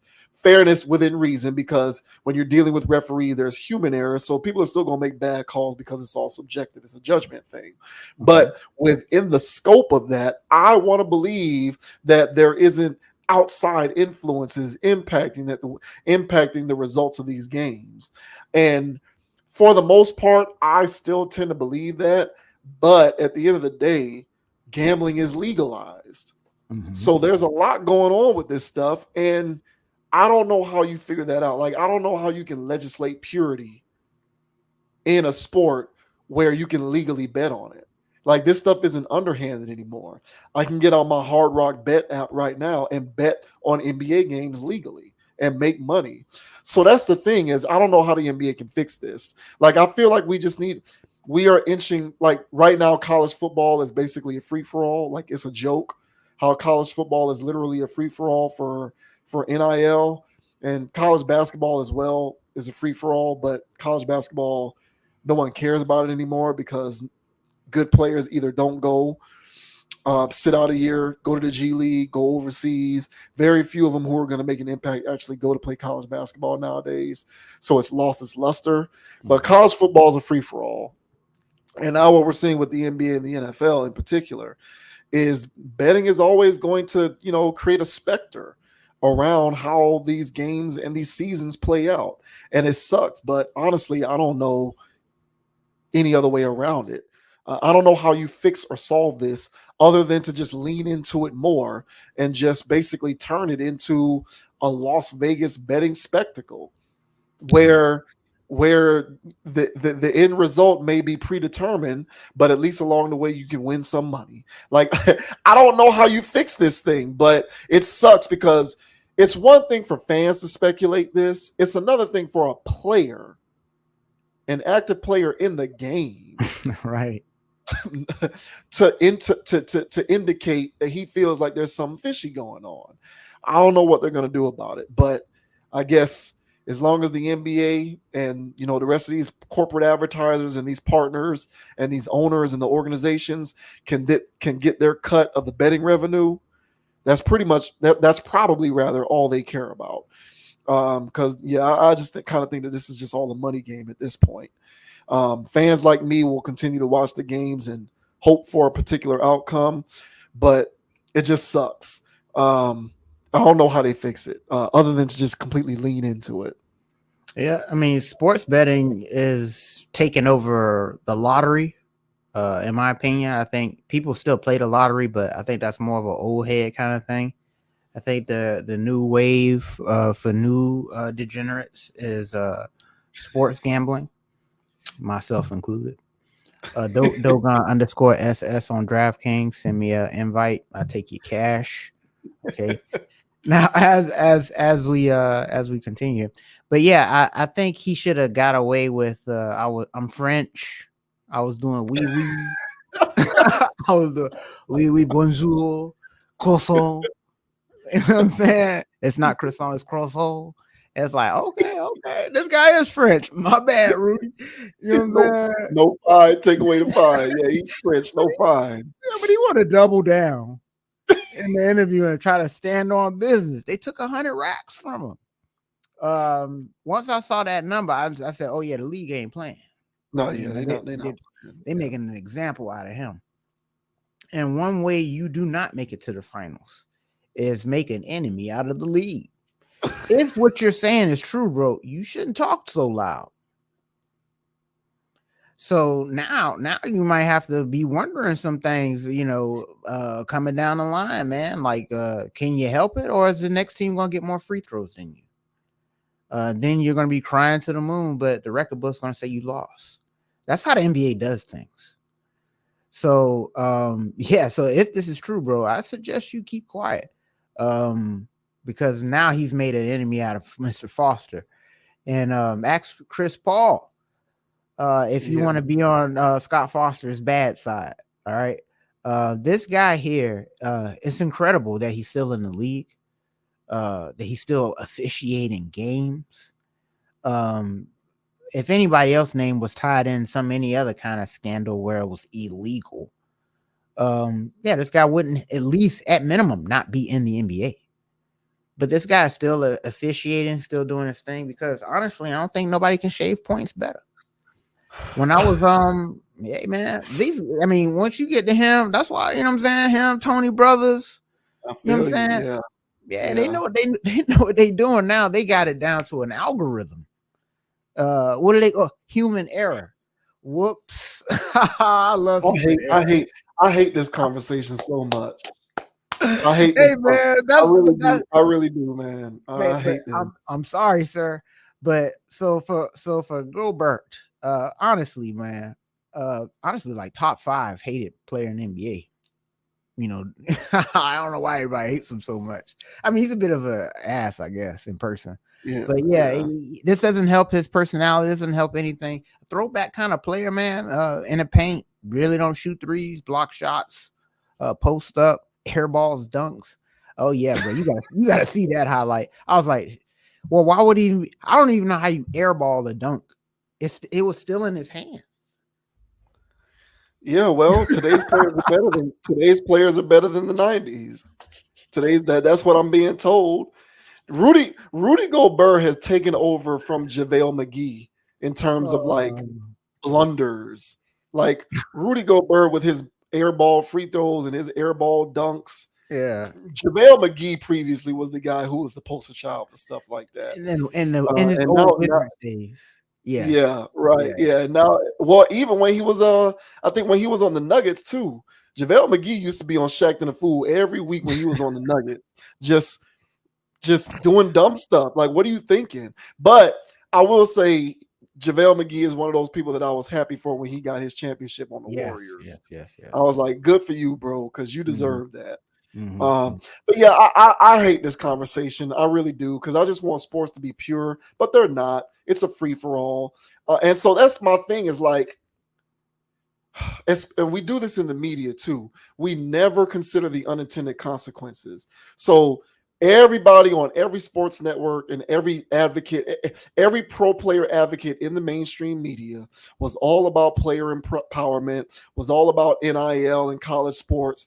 We love this. We're all for it. We want the players to get paid. We want this stuff. We think it's the best thing for everybody involved. Is it? Because right now, college sports is an absolute free-for-all. It's a mess. Like, I feel bad for the people who are young people who are going to college, because really the whole the sports, following the sports teams of your university, it's being stripped away from these kids, because like you're dealing with transfers who are in and out of the program on a whim from one year to the next. They're here and then they're gone. You're dealing with how well your university can compete in terms of giving a player NIL money, which is right? Whack. So it's a free for all. Mm-hmm. So like, you're somebody who has gone to a university who's like and I know I'm kind of going on a tangent here, but it's still No. somewhat related. Like, you're somebody like I went to Florida State, big college football program, but you want to go to LSU or Alabama or Ohio State or one of these places now in this particular climate. You don't know from one year to the next what your team's going to look like, who your coach is, the best players on the team. You don't know anything. It's a free for all. You don't know whether you're going to contend one year to the next because this stuff is deregulated. We wanted players to get paid. We wanted all of this player empowerment stuff. We want to give them more agency over their careers and their lives. But in my opinion, it has come at the expense of the purity of the game. Yeah. And I know that sounds high and mighty, but as a fan, it sucks. As a fan, it makes watching it and following it less enjoyable. So it really is a catch-22. Yeah, these guys are getting money and all of that, but it makes following the sport less enjoyable. I enjoy college football less now because of all this stuff. I don't know who's going to be on Florida State next year. I mean, I know, but I don't. I know what it is right now. I don't know what it's going to be tomorrow or 2 days from now when NIL stuff happens and transfer portal stuff happens. Who knows? So it's just a mess. And that's the thing is we advocate for stuff like gambling. We want everything to be legal. We want everything to be deregulated. We just want to flood the market with every single vice. But how is that going to affect the purity and the legitimacy of the outcome of these events? It's going to drastically affect it. Yep. And that makes it less enjoyable for me. Yes. But maybe it makes it more fun for others. And I'll gamble on a game or two here or there myself. I will. I'll place a couple of bets, but damn, this stuff has jumped the shark. When you have players in the game suggesting that there's some corrupt shit going on, that's how you know it's jumped the shark. Yeah. So this dude didn't care enough that during a game it's being televised, right? I think it wasn't nationally televised. Because I watched some of that game. I think it was on NBA TV last week. No, it was on ESPN. That was a nationally televised game on ESPN. Come on, man, that's not a good look at all. That's when they're playing the Bucks. Who they're playing? No, they were playing Cleveland. It was a nationally televised game. Yeah, it was a nationally televised game on ESPN Friday night. Yeah. And that happens, that's a bad look, bro. And ESPN, they have their betting app too, ESPN Bets. So everybody is in on this. And so for the sleuths such as you or me, when I see stuff like this, I'm like, okay, well, how deep does this thing go? How much is the impact is the outcome of this game being impacted by these things? And the fan in me doesn't like it. The person who's looking to make money, maybe I can accept it, but at the end of the day, I'm a fan first and a gambling second, not the other way around. And so the fan in me doesn't like this stuff, and really it makes the games way less enjoyable to watch. It really does. Yeah, man, honestly, I agree. Last thing I'll say is, when it comes to me with the gambling stuff, man, I look at it like, to me, it's like gaming. It's kind of like I'm competing against other people. I also want to win, but I also want to just one up the next person. I was smarter than you. My intuition's higher. It's got some weird stuff going on there. But that's that's why I like doing it, man. It's a fun. I like the game, but I also treat it like, if I went, out for a drink somewhere and it's like, okay, well, this is the max I'm willing to spend tonight. This is I'm not, out here trying to, whatever, whoop-de-whoop. But again, man, it's a slippery slope. And they are introducing a lot of people into this lane of sports gambling. It is the wave. And the reason why is because these companies are making a lot of money on bad gamblers. Yes. Yeah. And so, free deposit bonus, anything that's saying a free deposit bonus up to $500, bro, be sketchy. They're not just giving away $500. So, you gonna lose. So, yeah, man. So these sports books and all of this stuff, Vegas, they're all in cahoots, man. It is what it is. Honestly, to me, it's just WWE. The NFL and the NBA, honestly, are just jokes to me at this point. It's sad that it's come to this, but every once in a while, they'll let a game go, I think, and they'll just let things happen.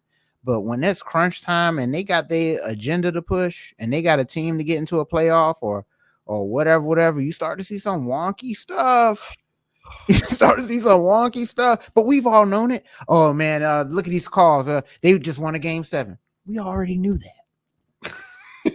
We already knew that. But now with the sports book, it's deeper than just playoff runs and ratings. It's individual games. It's props.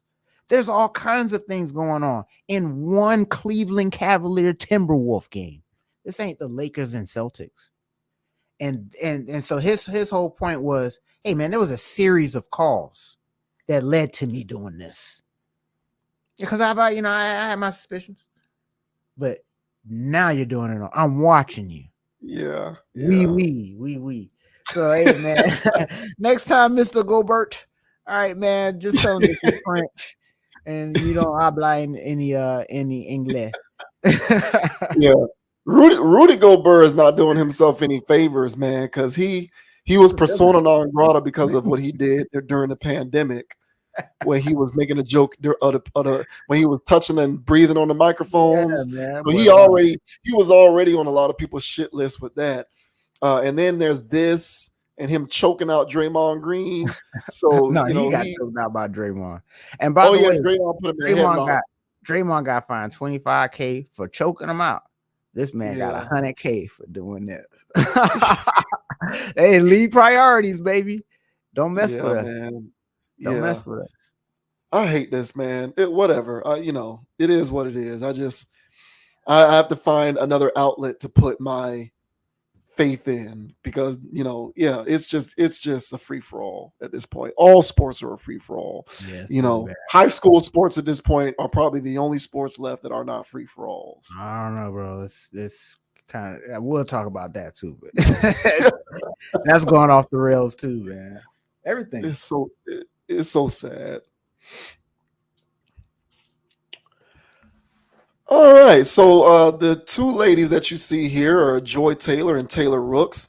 If you are a follower of sports media, you should know who these people are.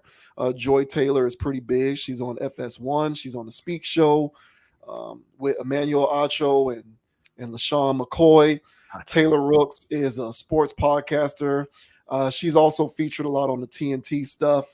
I think her base is Bleacher Report. I think Taylor Rooks is like primarily on Bleacher Report, I believe, but I could be wrong on that. But Joy Taylor and Taylor Rooks joined forces to create their own podcast. Whoa. Yeah. And their podcast is called Too Personal. Too Personal. And on a recent episode of this newly formed podcast between these two lovely ladies, they got on the topic of relationships, and more specifically, they discussed how they don't even want to date a guy who doesn't have female friends. It's a red flag to them if you're a man and your only relationships with women are women in your family, like your mom or your auntie, or women that you have sexual relationships with. They think that that's a problem. Like, you should be able to maintain platonic relationships with women, and if you're not a guy who has friendly relationships with women, they can't date you. I'm not making this up. This is what they said. So here is they don't even want to date you if you don't have female friends. We doing this now? This what's up? Yeah. So here are Joy Taylor and Taylor Rooks explaining why they can't or don't want to date a man who does not have female friends. I don't want to date a man that doesn't have any female friendships. Bingo. I don't want to date a man who only gets input from other men and who has all women in two categories: your mother or your aunties, or someone I want to sleep with.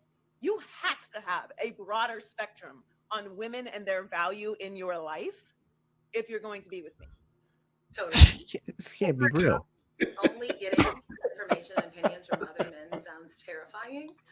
Terrifying. So I encourage that to not be what anybody does ever, but you're totally right, because the more we keep talking about can you have friends of the opposite sex, the more I start feeling like everybody is like primal animals in a zoo. You literally cannot physically be around someone of the opposite sex without just like your clothes coming off.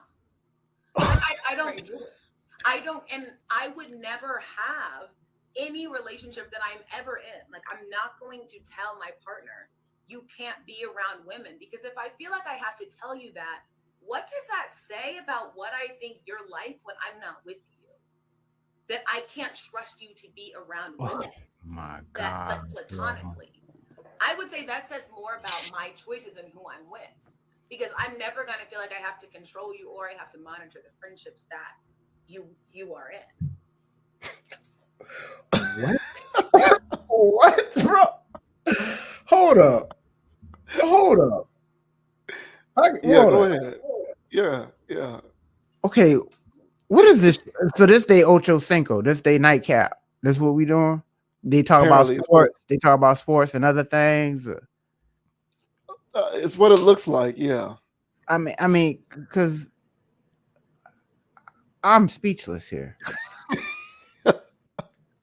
This is dangerous.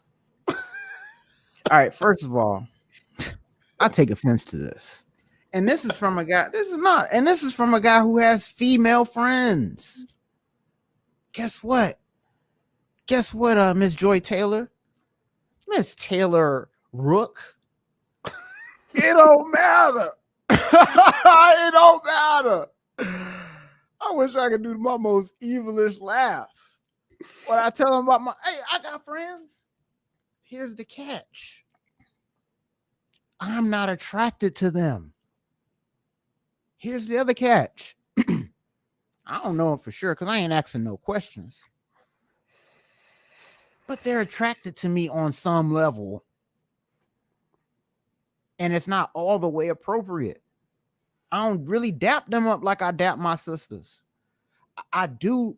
When I dap them girls up like they are my sister, and I'm thinking it's all the way Gucci because this my cuz here. You know what I'm saying? She's trying to do other things. I've never met it. There's somebody like somebody. Now, granted, I understand you know, I understand kind of where she's coming from, but it sounds like she want a sucker. If you always you need balance in your life. You need, you know, I agree, you know, you need balance. You need advice from your homeboys for sure. But you also need a woman's perspective, you know, just to see what part of the planet they're coming from. So it helps to have both. But at the same time, if you sitting there talking this whole talk about trust and I can't let you be out with your friends, to me, this is all bogus, backwards talk for her to have her own male friends. Because you can have your female friends, but I've known Derek here since I've known Derek here since 2004. So, you know, me and him have a special connection. You can have your female friends. Yeah, that's the only time I'm really seeing this kind of stuff. But honestly, I've had these conversations with girls that I'm out here vetting, girls that are my homegirls, you know, just trying to see where they heads at when it comes to this topic of having male friends, you know. And I'm always hearing from the women that they think it's okay that they got a male friend. I think I've only heard like one or two girls ever tell me that, you know, I don't think it's going to work. I don't think that can work. I've never been in a situation where it was just like, and I'll go, thank you. So either there's just this absolute lying, you know, just, you know, dog whistling to their other friends. You know, hey girl, I'm lying. I don't really live like this. Or, you know, they really genuinely believe this trash. I really don't think there's no way that anybody can genuinely believe that there can be two people on the opposite sex and neither one of them find each other attractive and they're genuinely friends. Last thing I'll say, they can be friends all they want, but it's going to be closer to associates. It ain't going to be no hanging out, no buddy type of stuff, because then stuff gets a little weird. So to me, I think this was very strange. I found it very odd. And I think it's dangerous. I don't think people should be hearing that. So, what are your thoughts, man? Do you agree with Miss Joy Taylor and Miss Taylor Rook that, hey, man, these guys out here need to know how to be monogamous with their friends? Yeah, I think this is an example of people. This happens on both sides. Discussions like this, men will have their perspective and women will have their perspective. Mhm. And there are conflicting perspectives, of course. But what each side fails to realize is that they are looking at the world through the perspective of their own reality.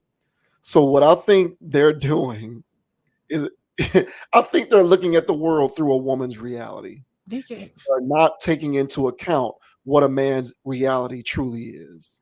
Yeah, very true. Yeah. I don't think that they are doing I don't think that they are paying enough respect to what the reality of a man is. Correct. And they're sort of usurping their reality as a woman onto a man's reality to suggest we do this all the time. Why can't you?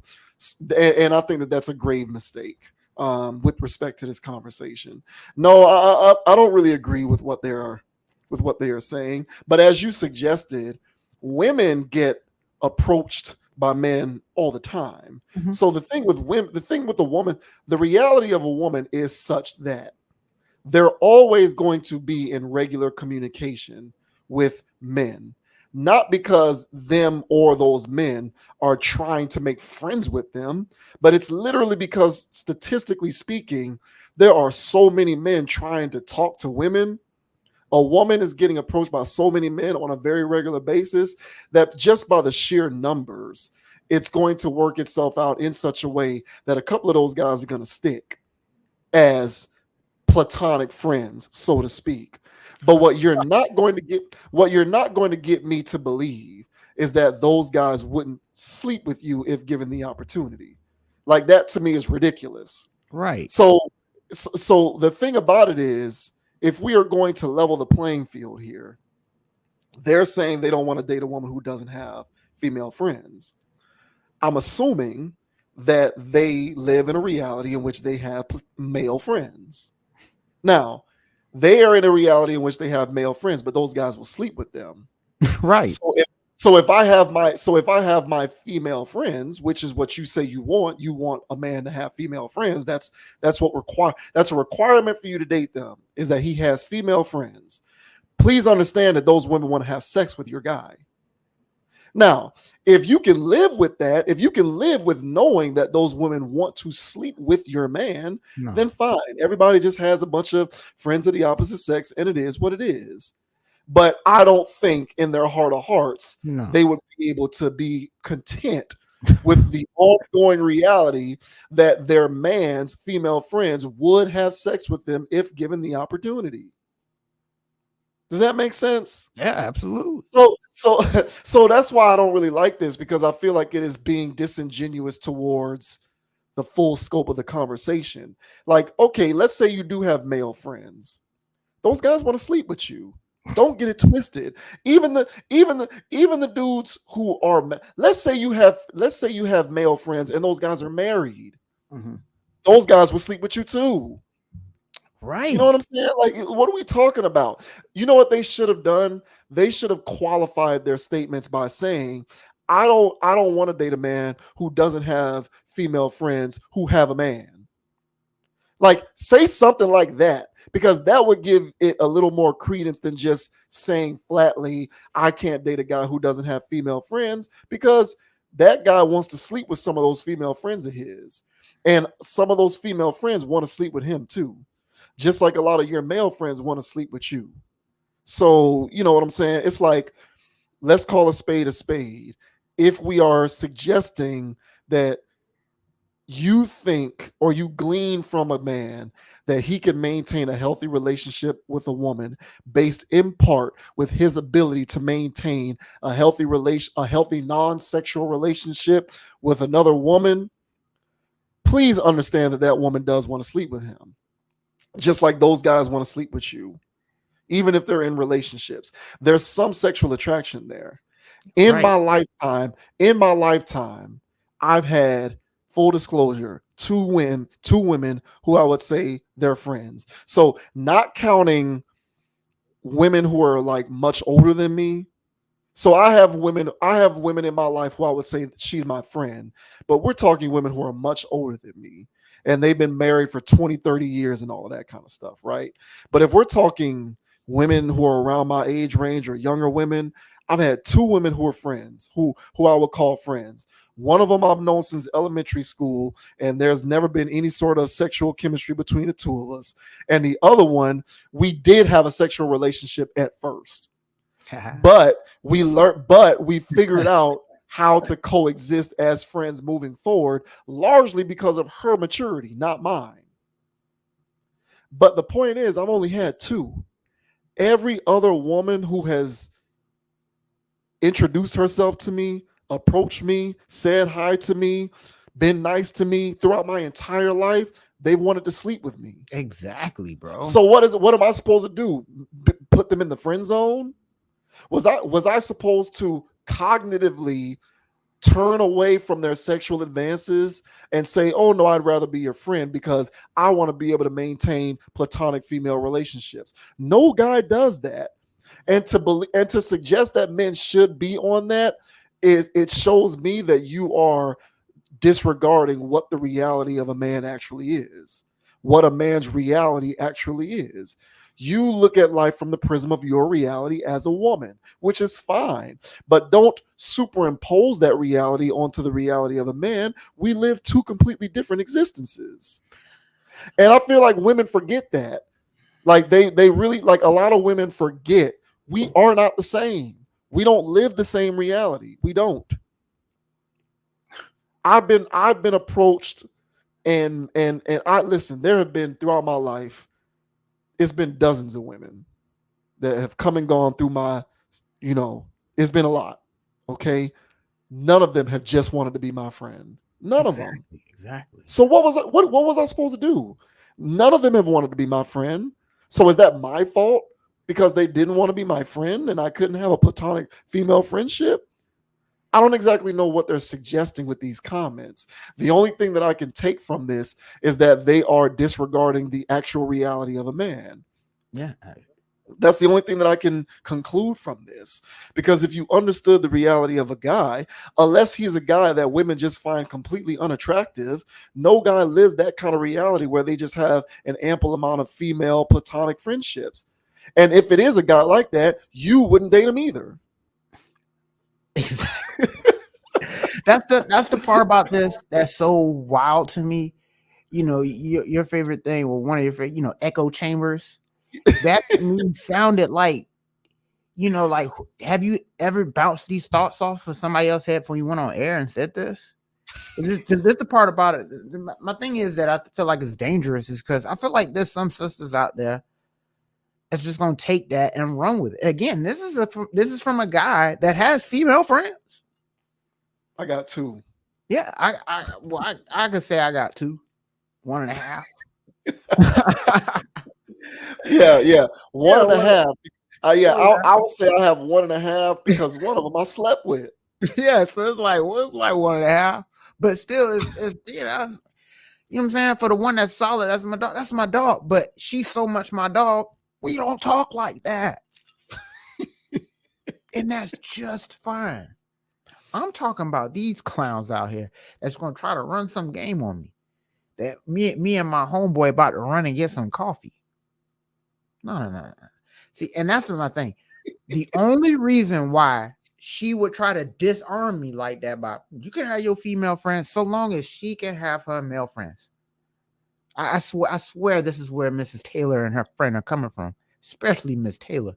You know what I'm saying? Because she's the one that said it. The other one just co-signed it. But yeah, man, this comes off as, hey, man, let me do my thing, whoop-de-whoop, and all this other trust stuff. Like, nah, I don't care. We're not in middle school no more. And that excuse ain't flying no more. That's like telling me you got 3 bodies. I'm not buying this. So it's like, hey, man, it is what it is. I ain't no fool. I wasn't born yesterday. If I started talking to a girl and we interested in one another, but she tried to play this my homeboy card, I know I ain't replacing, bruh. He ain't going nowhere. He been here through the last 4 dudes. I'll just be the 5th. So my whole thing is, I'm not playing with y'all little game y'all got running here. You know what I'm saying? So either I be a homeboy and get it for free too, or I'm kicking rocks. So yeah, man, to me, this is just dangerous rhetoric. I don't care for it. I didn't use dangerous rhetoric in a while, but this Yeah. is but this is to me, this is dangerous rhetoric. I feel like Yeah. people should be mindful and mature nowadays and just understand that the opposite says the opposite for a reason. I mean, sometimes, last thing I'll say, sometimes it be like, you know what I'm saying, work situations. You know what I'm saying? It just be convenient. It just be whatever. This isn't your, you know what I'm saying? You weren't gonna take this, top of the list, but it's just, y'all comfortable. And then next thing y'all know. So things just be happening, man, because people are hanging around each other. So no, I'm not buying this stuff. This has nothing to do about a weak will of a man, as much as it have anything to do with a weak will of a woman. So this is her not having enough male homeboys to understand that there's guys out here that are just trying to be friends with girls and they don't want that. So it's women that are out here doing the same, violating too. So yeah, man, I'm not buying this garbage. I couldn't believe they need like a male on set, to help balance it out. Yeah, yeah. That's the thing is I just think that they and I really do, in my opinion, women make this mistake often where they have lived as women for so long that they don't understand, or rather they've forgotten that men and women live completely different realities. We live a different existence. Like I remember last week we was talking about Giselle Bundchen and Tom Brady, and I brought up how, my girl, she had a problem with the fact that a girl came up to me in the gym to ask me for workout tips, and she didn't like it because and this was coming from her. She's a woman, and she was like, women don't do that. Women don't do that. She was like, women don't do that unless they're interested in you. Like a woman is not going to come up to a random man in the gym on some one-on-one stuff like that unless she is interested in you. Women don't do stuff like that, which is why it rubbed me the wrong way because I'm a woman and I know women don't do stuff like that. And so my thing was like, okay, that's fine, but let's also remember, you tell me on a daily basis that you go to get your breakfast from you know what I'm saying, you go and get your breakfast from Colada, and the cook man hand delivers your breakfast to you and lets you get it for free. You tell me this on a daily basis. So what are you saying? That I believe that guy's just doing this for friendly purposes? Like this guy, you tell me all the time that when you go into this place, you order breakfast and he comes out the kitchen to bring you the food to you and he don't make you pay? Come on, man. And then on top of that, when you be in the office and you be doing your job, you have men coming into the office to bring you gifts to show appreciation. And that's friendly. So the guy who brings you a bottle of wine, and the guy who brings you the gourmet popcorn, and the guy who brings you the gourmet bread, they're just doing it because they're nice. And you tell me this stuff. So what do you think? What do you think my response is going to be when you tell me you have an issue with the girl asking me for workout tips at the gym? Let's remember, we do not live the same reality. Please keep that in mind. So you're aware as a woman, we don't live the same reality because you know that when she did that, she actually did it because she had something else on her mind. Correct. Okay, so you understand this, and the rest, I believe these two women understand this too. They know. That's what I'm saying. They playing games. They know it. They know it. They just want to be able. Yes, I agree with you. This is all a posturing effort so that they can maintain their Rolodex of male contact. And listen, and look, it is what it is. It is what it is. Just do not hit me with rhetoric like this because it really is bullshit. Look, like it really is. Like I am 37 years old. I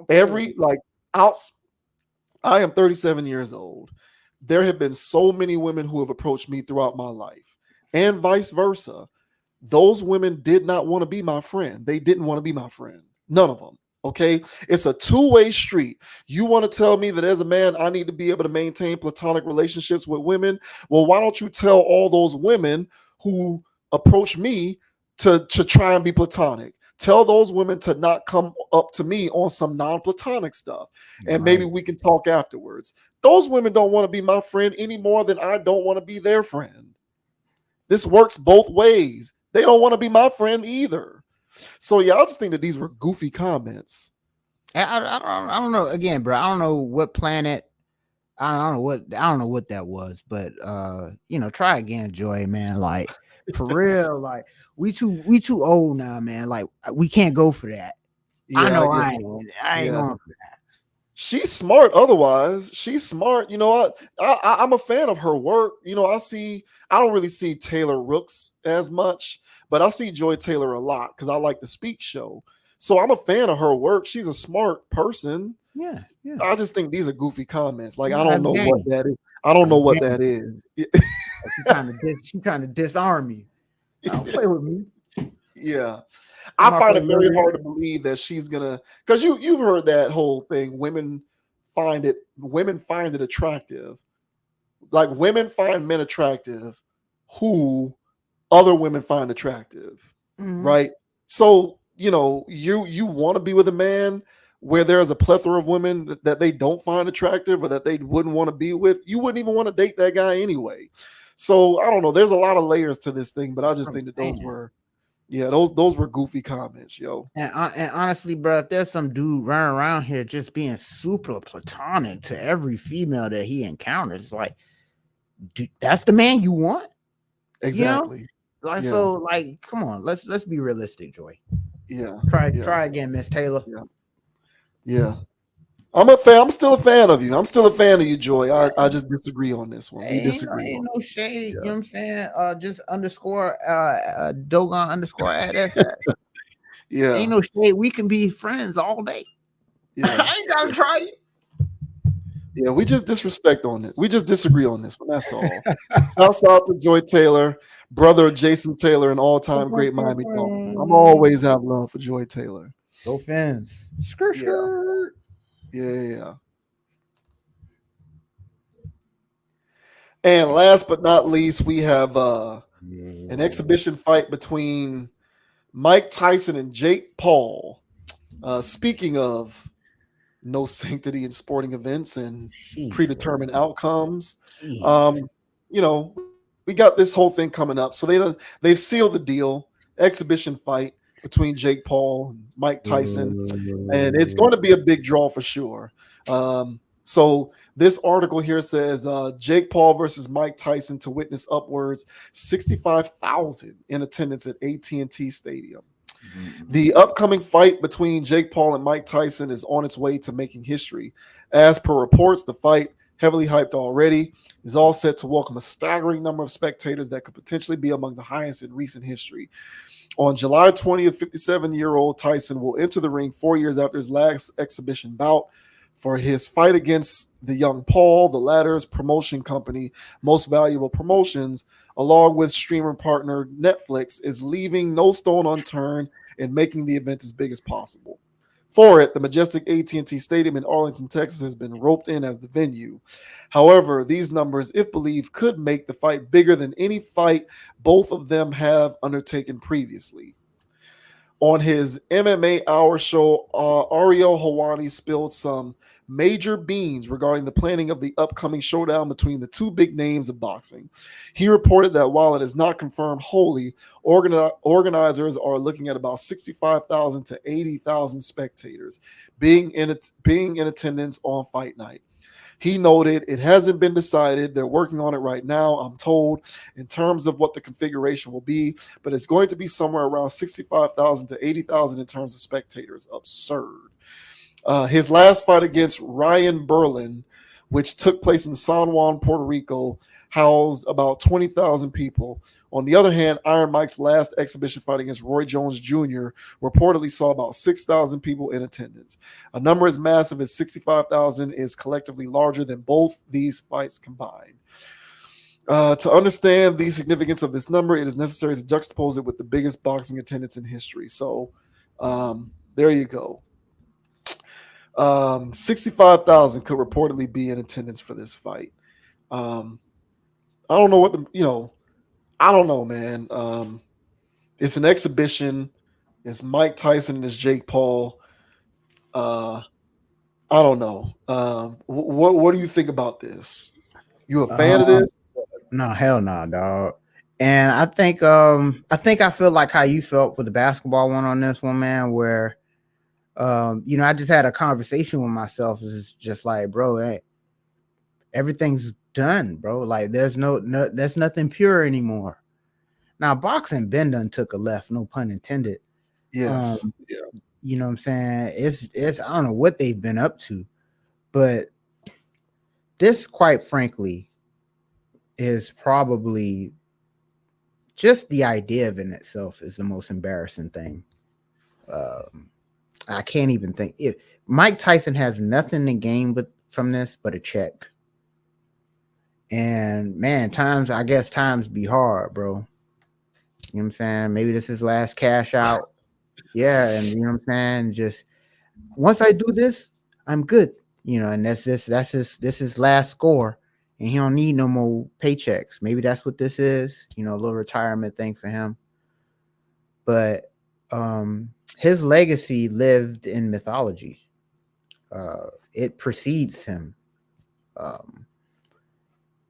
If he loses, which I think he will, if he loses this will undeniably tarnish his entire legacy. I feel like this is the dumbest thing. And people say it's good for boxing. People say it's good for entertainment. I think this is ignorant. And I think it's insulting for somebody who grew up watching boxing. This is no different than a bear wearing a tutu in a cage at a circus, just fighting the clown. Yeah. Yeah, that's what this is. Barnum and Bailey. This is not this has nothing to do with actual boxing itself. So to me, I'm disgusted by it. I don't care who wins. Pick a side. I don't care. But I hope Tyson loses. I do. I do. And the reason, because I think he is, like, sports book, take some of my cash, because I think this is all about embarrassing a legend more than anything else. And so, how much is your dignity? 50 million. I don't know how much you're gonna get paid for this. Oh, it's not near. No, it ain't gonna be. It can't possibly be anything like that. What? I don't know. Wait, 20 million, 15. It's up there. AT&T Center, Netflix deals. There's some guap. So I don't know how much it is, but to me, it ain't worth it. So what are your thoughts, man? Do you feel as though this is a good idea, or do you feel like this would put Tyson's career and or his legacy in jeopardy if he takes an L here? I don't think it's really going to affect Tyson one way or the other. I think at this point, because of the way that his career has transpired, I don't think it's going to hurt nor help it. I think it's just going to remain what it is, which is he's just, I just think it, it's going to benefit Paul as the guy that he's the only one who's going to gain anything from this, because he's the guy who came up as a YouTuber and now he's infiltrated boxing, and he was never a professionally trained boxer, and now he's infiltrating boxing. But to me, this what it really does, what it really tarnishes is boxing, I think. But again, boxing went left a long time ago. A while back, I think it was, a year ago or some change, we did a boxing topic. I forget what the topic was, but boxing really screwed itself back in the 2000s when it started to develop this penchant of purposefully delaying premier fights on purpose. They started to on purpose delay mega fights for the sole express purposes of increasing the anticipation and increasing the pay-per-view price, so that they could increase the overall purse of the fight. So they would just delay and delay and delay and delay and delay. And the promoters from each side would just figure out a clever, creative way to just keep pushing the fight back and back and back, trying to determine who was the A side and who was the B side, and all of this ridiculousness that fans don't care about. Boxing really dug itself a hole with this. That's what happened with Mayweather Pacquiao. That fight happened 5 years after the time it should have happened. That's what happened with all of these fights where we didn't get the fights we wanted until way after we should have gotten it. To a certain extent, it happened with Errol Spence Jr. and Terrence Crawford. It just kept getting delayed and delayed and delayed. Meanwhile, Errol Spence is getting in car accidents and rupturing his retina. And then by the time we get to the fight, it's a bloodbath. And Terrence Crawford, basically punched the dude, Errol Spence. He beat the man so bad, it looks like he needs to retire. Now had we gotten that fight at the point when we should have gotten it, I think circumstances would have been different. But boxing did this to itself by just not giving the people the fights they want, just delaying over and over and over and over and over again. On the grounds of purses and promoters and A sides versus B side. So in the wake of people not getting the fights that we want, it allowed exhibitionism to come in and take over, and MMA. So when boxing started doing this to itself, MMA seized upon an opportunity. That's why MMA is now more popular than boxing. Because Dana White was like, all right, y'all want to mess around and not give people fights they want? I'm not making that mistake. I'm not even an MMA fan, but I'll be looking at these cards, these UFC, these pay-per-view UFCs. Them people be putting big name against big name on a regular basis. Yeah, they do. Yeah, they do. They don't give a damn on MMA. You're gonna get the fight you want. Yeah. They gonna make that happen. Yeah, they do that. So between MMA and exhibitionism and boxing, actual boxing is second fiddle. There's no way during the 90s a fight like Francis Ngannou versus Tyson Fury would have happened overseas. There's no way. In the 90s, that fight would have happened in Las Vegas. There's no way that some of these premier heavyweight fights and some of these other fights that are now happening in Saudi Arabia and London, those fights would have happened right here in Las Vegas if we were in the 90s or even in the early to mid 2000s. But boxing started screwing fans over and it lost its luster. No one cares anymore. No one cares.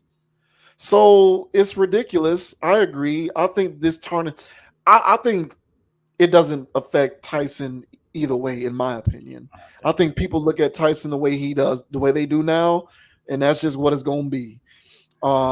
It's going to help Jake Paul because he ain't a boxer. He's an exhibitionist who trains and picked up boxing like a hobby. Now, he may work hard and he may train, but he did not classically come up as a trained boxer. He was a YouTuber and a social media personality who decided to do it on the side as a hobby.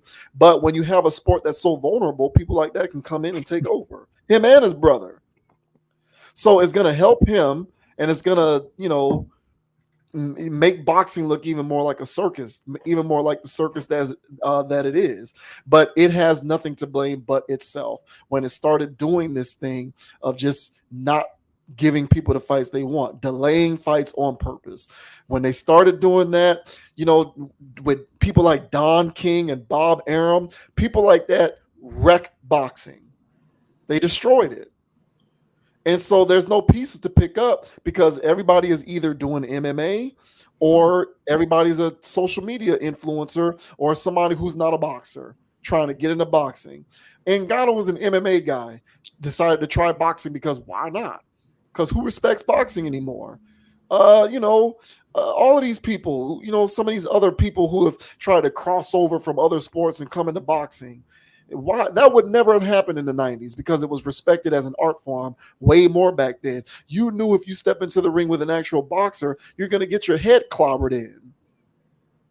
It's just lost its luster, but it's boxing's fault. It is what it is. And then when you throw gambling into it, it's like no one really cares now because it's like, I don't give a shit who is and is not a boxer. I'm going to place my bet and try to come up on this purse, try to come up on this fight. Let me see what the odds are, and let me see if I can place my bet and come up. So nobody cares anymore. Boxing has been relegated to a joke, unfortunately. It's sad. Growing up, boxing was probably my second favorite sport after basketball, in terms of what I like to watch. But now it's not even registering on the Richter scale. It's sad. It really is. Yeah, I think for me, man, I just saw too many people take dives over time, and that's what kind of made me not. Yeah, I didn't. It just felt rigged, and this was in the '90s, bro. This was some Tyson fights. We barely even touched the man. Some Wilder fights. He barely even touches the man. Same thing with Paul. This Paul guy. To me, it's just too much shenanigans going on. I think fighters take dives. Not all of them. I think there's some fighters out there that fight and they for real about it. But I think there's other people that take dives at moments. Some people you can tell that they really didn't train, so they deserve to lose. I get that. But then there's some situations where it's like, I mean, he barely touched you, man. So and they're on the canvas, you know. Whoa. It's like, wait till you see the replay. I saw too much of that in the 90s. I saw too much of that in the early 2000s, and it kind of just made me, and I still see it now. And so it's just too much shenanigans. Talk about WWE. This is the same thing. What's the difference between this and Royal Rumble? It's both side shows, both exhibitions, both scripted, in my opinion. So we'll see what happens here. I really don't want Tyson to lose, but I tell myself that I don't care, because if he do lose, I didn't care. And that's his fault. That's his fault. If he really care about a legacy, life, and all this other stuff, and he's not into some weird humiliation stuff, then yeah, man, don't. It's not worth it. You know, why come downhill to fight this guy? Exhibition or not, I think it's silly. But yeah, boxing, take another L. Take another L. I don't like. It just Conor McGregor opened up the floodgates. Once the promoters and everybody realized how much money there was to be made, it was over with. That further contributed to the decline of boxing. Once they saw that Floyd Mayweather Conor McGregor fight made the money it made, where McGregor, Floyd is making dollars, and then Conor McGregor makes like $50-60 million. It was done.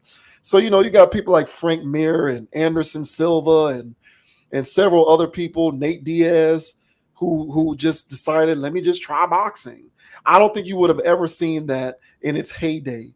Like Tyson in his prime and Holyfield and these people, even people like Lennox Lewis, Riddick Bowe, Bernard Hopkins. I didn't even like the guy. Oscar De La Hoya. I hated De La Hoya, but even him, like during the heyday, Roy Jones Jr., obviously people like Felix Trinidad, Miguel Cotto, all of these people, Manny Pacquiao. During the heyday, you never would have seen these people doing this. Right. But it's just people look at boxing now, I think, as like a marketing, money-making opportunity. Yeah. You know what I'm saying? It's less like, let me go in. It's less like I respect that too much to go in and get my head bashed in, and more so of here's a lane for me to try this out. Let me see how well I can do. It's no different to when some of these, ex-athletes go on reality TV shows. It's like, let me try this out and see how much money I can make doing this. That it's that same flippant approach to trying it. And I just think it speaks to how boxing has fallen. And I think this fight is indicative of that. I'm not trying to I'm going to watch it probably mainly because I can watch it for free. I'm not paying for it. But since I can watch it for free, I will watch it. Mm-hmm. So, I don't lose sleep over this. It is what it is. I accepted this a long time ago. But if you're going to ask me my opinion on it, I do think that it makes boxing continue to look silly. It does. Yep. But what are you going to do? I mean, they did this to themselves. In my opinion, boxing as an institution did this to itself. Yep. Agreed. Yeah. Go Tyson. Yeah. Good luck, Mike. Good luck, Mike. You know what I'm saying? I want him to win too. I hope he knocked that boy out. But you know, I don't know. At this point, yeah, Jake might put him on the canvas, Yeah, man. who knows, bro? And that's the sad part. Oh boy, but that is going to do it for tonight's episode. Appreciate everybody for tuning in. Another Conscious Approach stream is in the books. I am JV Wins. That is Dogon SS. Like and subscribe to the channel, man. Appreciate your participation and support as we continue to get this thing rocking and rolling. Check us out on Instagram at ConApproach, ConApproach. Catch me on Instagram at JV Wins, JVWINS. Be on the lookout for Conscious Approach wherever you get your podcasts as we start to upload these audio files is on the way.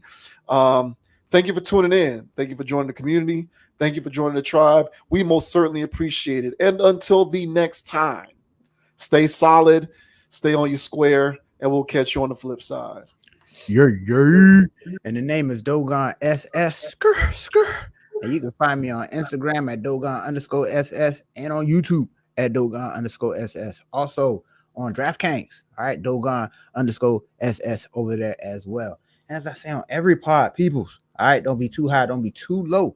Keep it calm, keep it chill, keep it player, and don't let anybody get you off your pivot. All right. So until the next time, my peoples, we'll catch y'all on the flip side. Yeah. We are out. See y'all later, man. Shouts out to the Miami Heat. Hey, bro, maybe you need to turn that jersey around and give us some better hoodoo because the Heat been tripping lately. They've been tripping. I'll swap out. I'll put Hardaway there next time, and then we'll see what happens. Come on, man. Yeah, them boys lost to the Wizards at home. Come on, man. Terrible. Terrible. Hey, we'll see about them playoffs, though. Yeah. Heat culture, baby. Heat culture to the max. Yeah. You know, we out of here, man. Peace out. We'll see you later. Like and subscribe. Skirt.